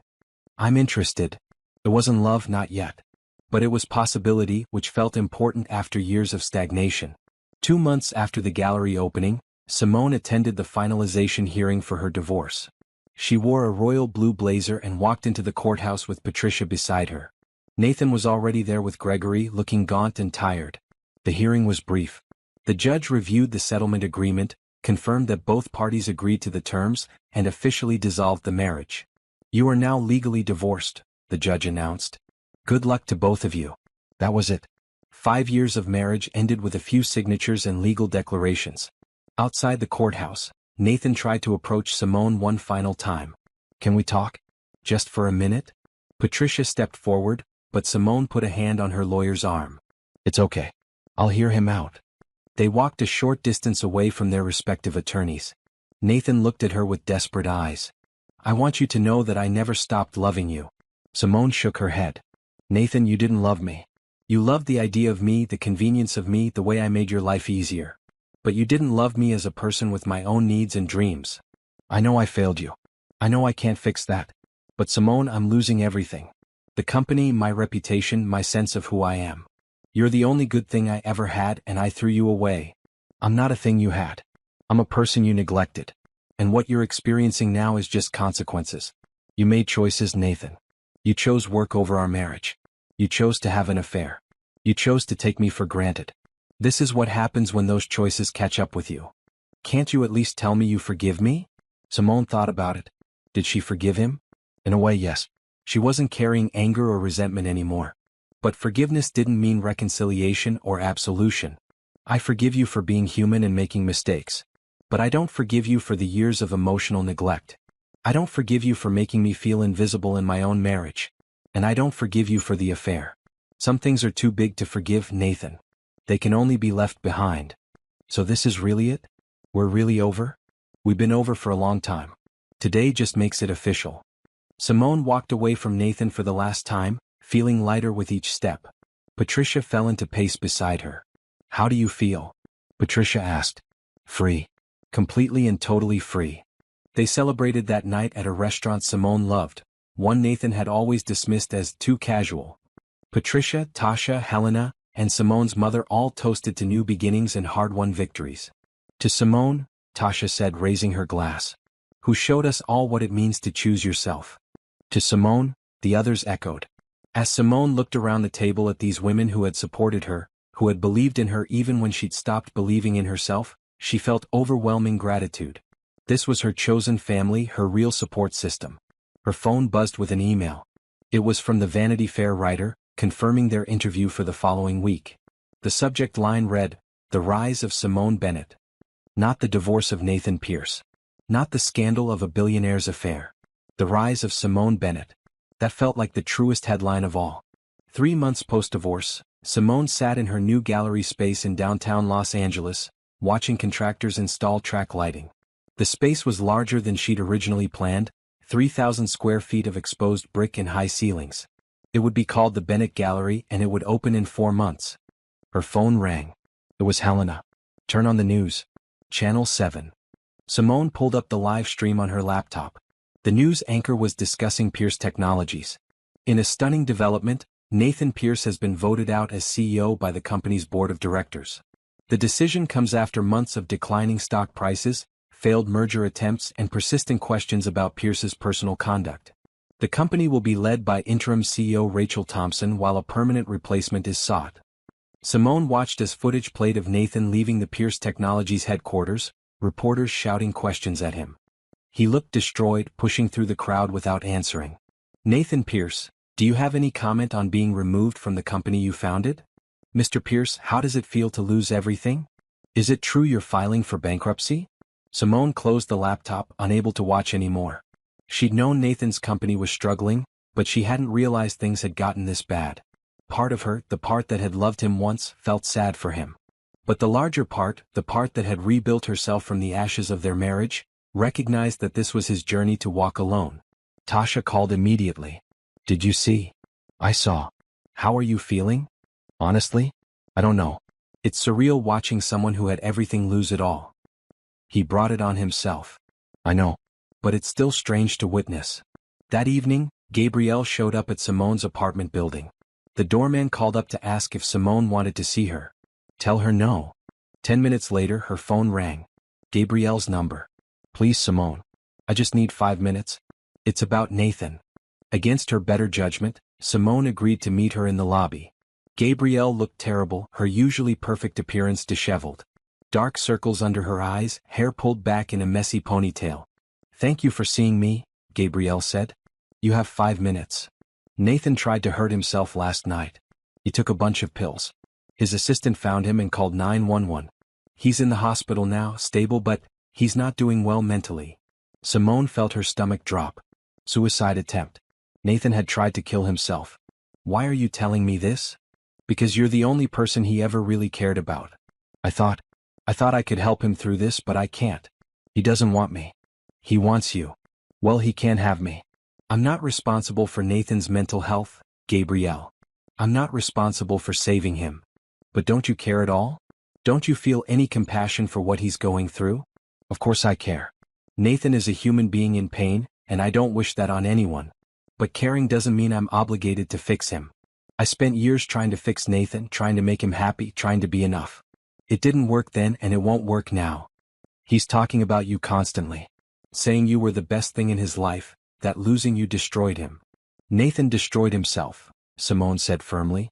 "I didn't make him have an affair. I didn't make him neglect our marriage. I didn't make him give you company resources inappropriately. Those were his choices. The consequences are his to bear. So you're just going to let him suffer?" "I'm going to let him face his consequences and hopefully learn from them. That's not the same as letting him suffer. It's called holding someone accountable." Gabrielle's face crumpled. "I don't know what to do. I feel so guilty." "Then deal with your guilt. Go to therapy. Make amends where you can. But don't come to me looking for absolution or help. I'm not part of this equation anymore." Simone walked back to the elevators, leaving Gabrielle standing in the lobby. As she rode up to her apartment, she felt shaky. The news about Nathan's suicide attempt had rattled her more than she wanted to admit. Once inside, she called her therapist, Dr. Karen Mitchell, who she'd been seeing since the divorce proceedings began. "I heard about my ex-husband's suicide attempt," Simone said when Dr. Mitchell answered. "And I'm feeling guilty for not feeling worse about it. Tell me more about that. Part of me is sad that Nathan is suffering. But the larger part of me knows that his suffering isn't my responsibility." "Is that cold? Am I a terrible person for not rushing to his side?" "Simone, you spent years making Nathan's well-being your responsibility. You sacrificed your own needs, your own dreams, your own identity to support him. The fact that you're not doing that anymore doesn't make you cold. It makes you healthy. But what if something happens to him? What if he tries again and succeeds? That would be tragic. But it still wouldn't be your fault or your responsibility. Nathan is an adult who made choices that led to consequences. Those consequences are difficult and he's struggling to cope with them. But you can't save him from himself, and trying to would only hurt you both." After the call with Dr. Mitchell, Simone made herself dinner and sat on her couch thinking about Nathan.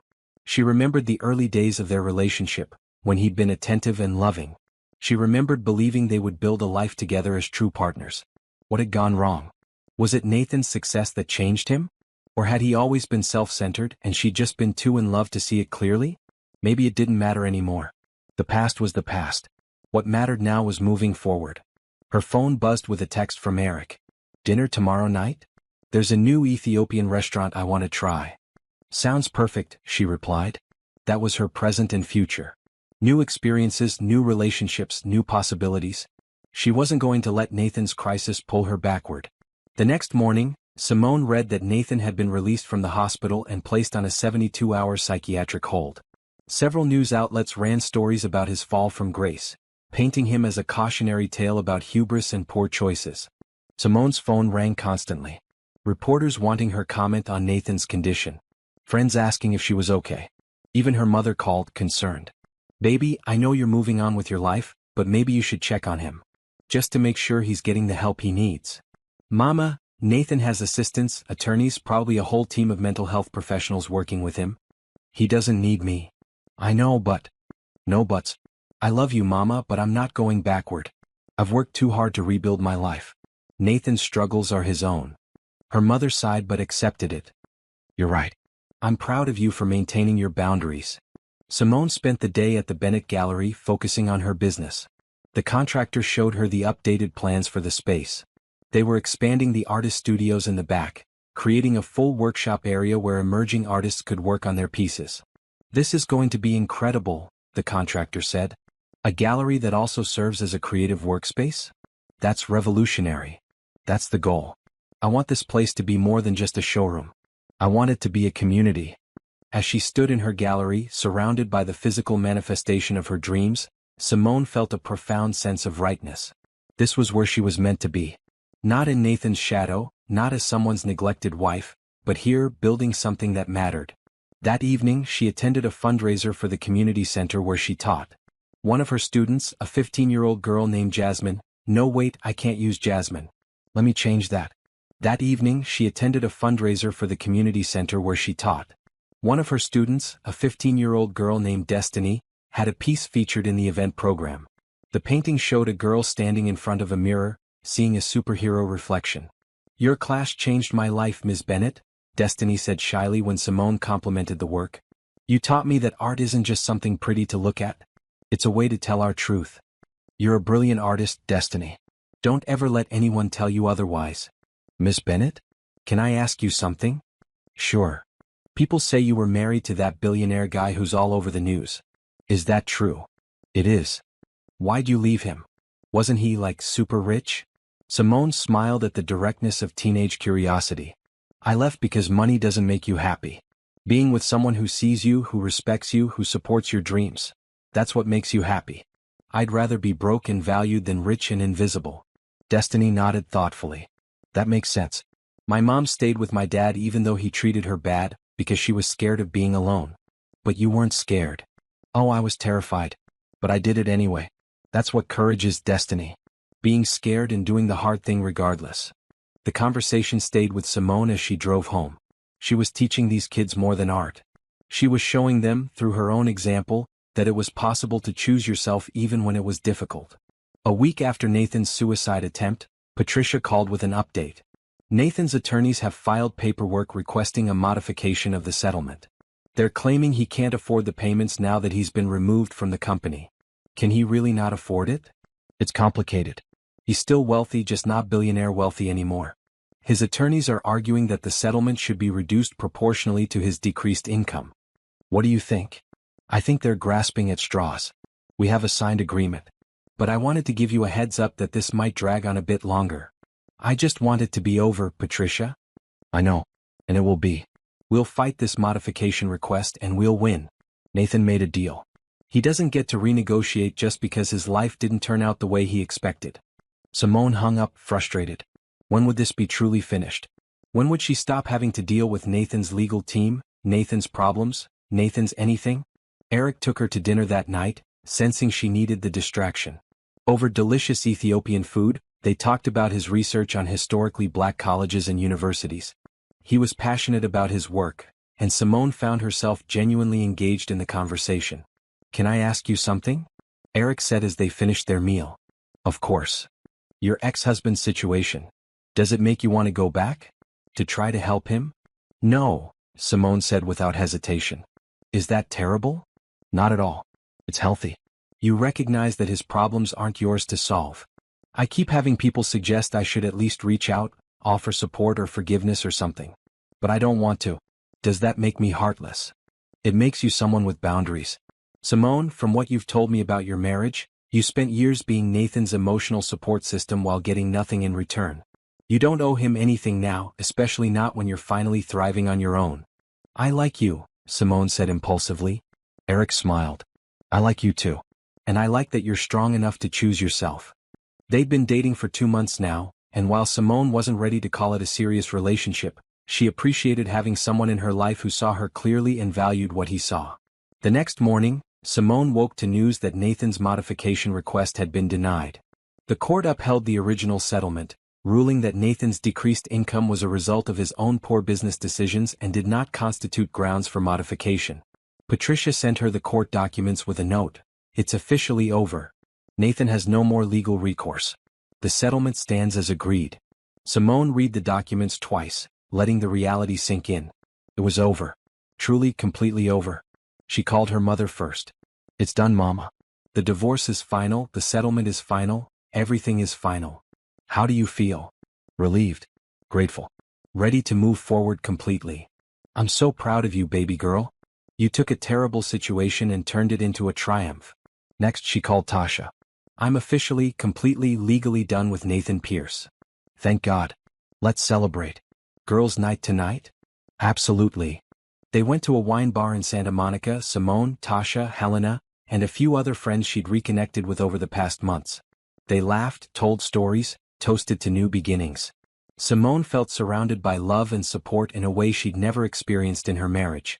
To Simone, Helena said, raising her glass, "who proved that the best revenge is living well." "This isn't revenge," Simone corrected gently. "This is just my life. My actual, authentic life." And it was. For the first time in years, Simone was living on her own terms, pursuing her own dreams, building her own legacy. Nathan was a closed chapter, a cautionary tale, a lesson learned. She was Simone Bennett, artist and entrepreneur. And she was exactly where she was meant to be. 6 months after the divorce was finalized, Simone stood in the Bennett Gallery on opening night, watching people stream through the doors. The space was exactly as she'd envisioned, bright and welcoming with artwork from 12 emerging Black artists displayed on the walls. In the back, the artist studios were fully equipped, already booked for the next 6 months. "This is incredible," Eric said, standing beside her. They'd been dating exclusively for 4 months now, and he'd become a genuine partner in supporting her dreams. "You did this, Simone. All of this." She looked around the gallery, feeling a swell of pride and accomplishment. "We did this," she corrected, gesturing to Helena, her mother, Tasha, and the small team she'd hired to help run the place. Everyone here helped make it happen. The Bennett Foundation had awarded its first grants the previous month. $50,000 each to 10 artists who were creating work that explored themes of identity, resilience, and transformation. Simone had personally mentored each recipient, helping them navigate the art world and build sustainable careers. The gallery opening was packed.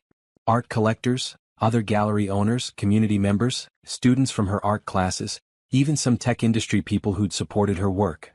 The energy was electric, people moving from piece to piece, discussing the art, making connections. Helena appeared at Simone's elbow. "We've already sold 6 pieces.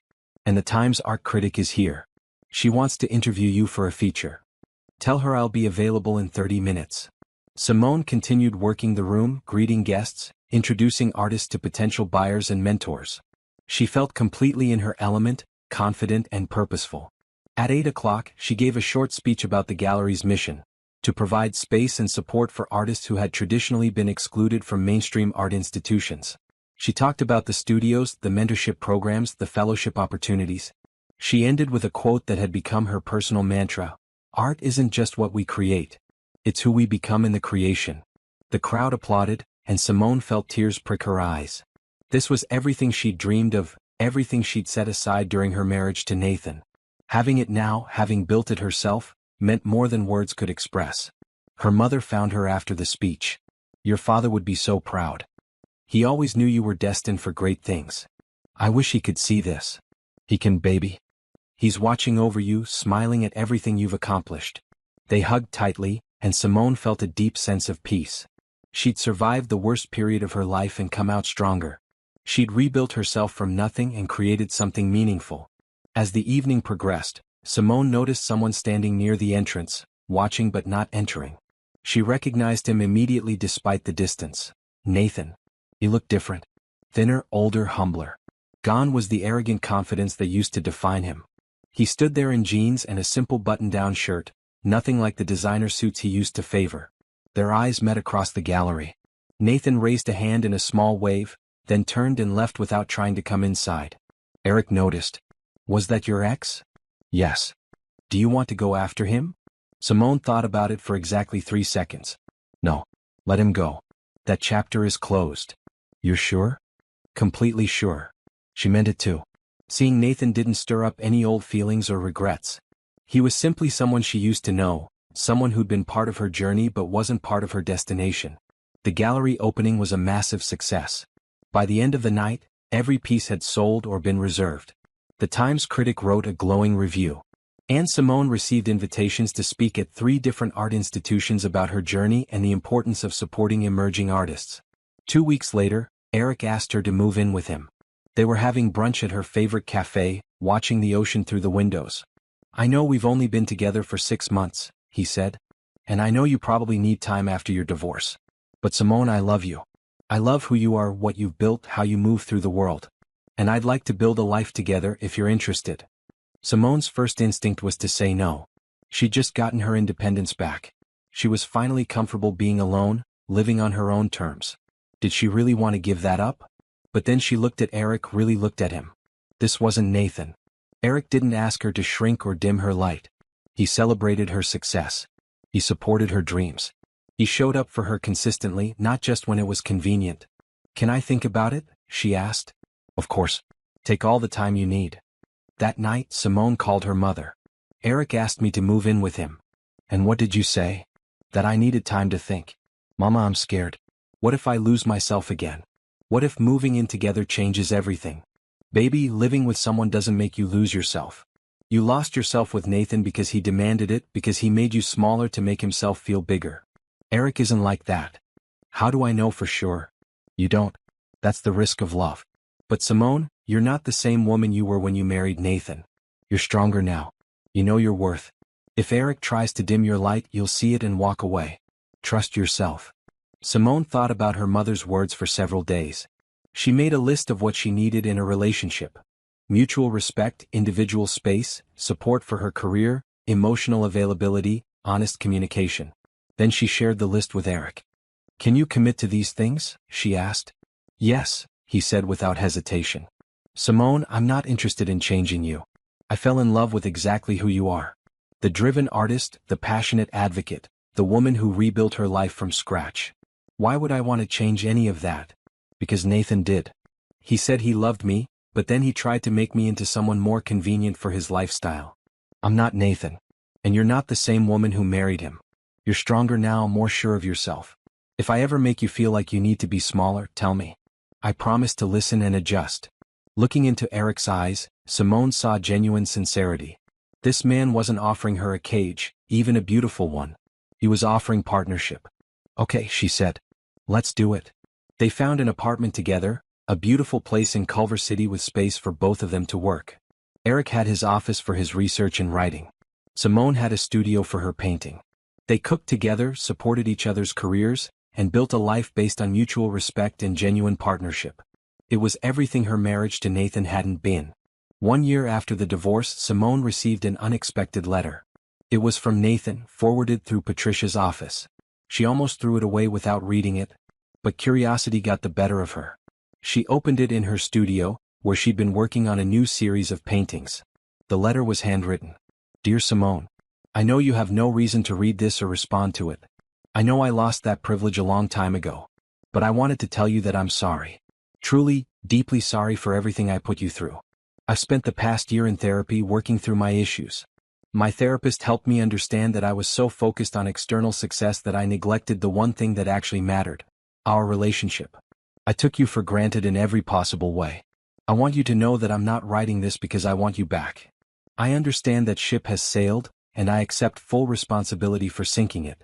I'm writing because you deserve to hear a real apology, one that doesn't ask for anything in return. You were the best thing in my life, and I threw you away for ambition and ego. Watching you thrive over this past year, seeing your gallery succeed, reading about your foundation, it's made me realize what I lost. But more than that, it's made me realize who you always were. You were never just my wife. You were always Simone Bennett, talented artist and brilliant businesswoman. I was just too selfish to see it. I'm glad you're happy. I'm glad you found someone who treats you the way you deserve to be treated. And I'm glad you built the life you always dreamed of. Thank you for the years we had together, even though I didn't appreciate them at the time. Thank you for investing in me when I had nothing. Thank you for trying to save our marriage even when I'd already checked out. I hope someday you can forgive me, though I know I don't deserve it. And I hope your life continues to be everything you want it to be. With genuine regret and respect, Nathan. Simone read the letter twice, then set it down on her work table. She felt nothing. No anger, no satisfaction, not even relief. Just a vague acknowledgement that Nathan had grown enough to recognize his mistakes. She didn't respond to the letter. There was nothing to say. Nathan's apology was for his own healing, not for her. And that was fine. He was entitled to his process. But Simone didn't need his apology to move forward. She'd already moved forward, leaving Nathan far behind in her journey. That evening, she and Eric hosted a dinner party at their apartment. Tasha, Helena, her mother, several artists from the gallery, and some of Eric's colleagues from UCLA. The apartment was filled with laughter and good food and genuine connection. Looking around the table at these people who mattered to her, people who saw her and valued her, Simone felt overwhelmingly grateful. I want to make a toast, she said, standing up. To all of you. Thank you for supporting me through the hardest year of my life. Thank you for believing in me when I'd stopped believing in myself. Thank you for celebrating my success and holding me through my struggles. You're my family and I love you all. To family, everyone chorused, raising their glasses. After everyone left, Simone and Eric cleaned up together, moving around the kitchen in comfortable sync. You're happy, Eric observed. Like really, truly happy. I am. For the first time in years, I'm exactly where I'm meant to be. With me. With myself, Simone corrected gently. And yes, with you too. But the happiness comes from me, from knowing who I am and living authentically. You enhance that, but you don't create it. Good answer. I'd hate to think I was responsible for your happiness. That's a lot of pressure. They laughed, and Simone realized this was what partnership should feel like. Easy, comfortable, mutually supportive. Not one person carrying all the weight while the other person pursued their dreams. The next day, Simone went to the gallery for a meeting with a major donor who wanted to fund a new wing dedicated to sculpture and installation art. The expansion would double the gallery's size and allow them to support twice as many artists. As she walked through her gallery, looking at the art on the walls, thinking about all the dreams she was making real, Simone felt a profound sense of rightness. She'd survived being invisible. She'd survived divorce and public scrutiny and self-doubt. She'd rebuilt herself stronger and more authentic than before. Nathan Pierce had ignored his wife until she shocked everyone at that luxury party. But the real shock wasn't that Simone looked beautiful in an emerald dress. The real shock was that she'd been powerful all along and she'd finally remembered it. She was Simone Bennett, artist and entrepreneur. She was a woman who'd chosen herself when it would have been easier to stay small. She was proof that endings could be beginnings, that loss could become gain, that invisibility could transform into undeniable presence. And she was happy. Not because of anyone else, but because of who she'd become in her journey. Standing in her gallery, surrounded by beauty and possibility, Simone smiled. This was her life now. This was her story. And it was exactly the happy ending she deserved.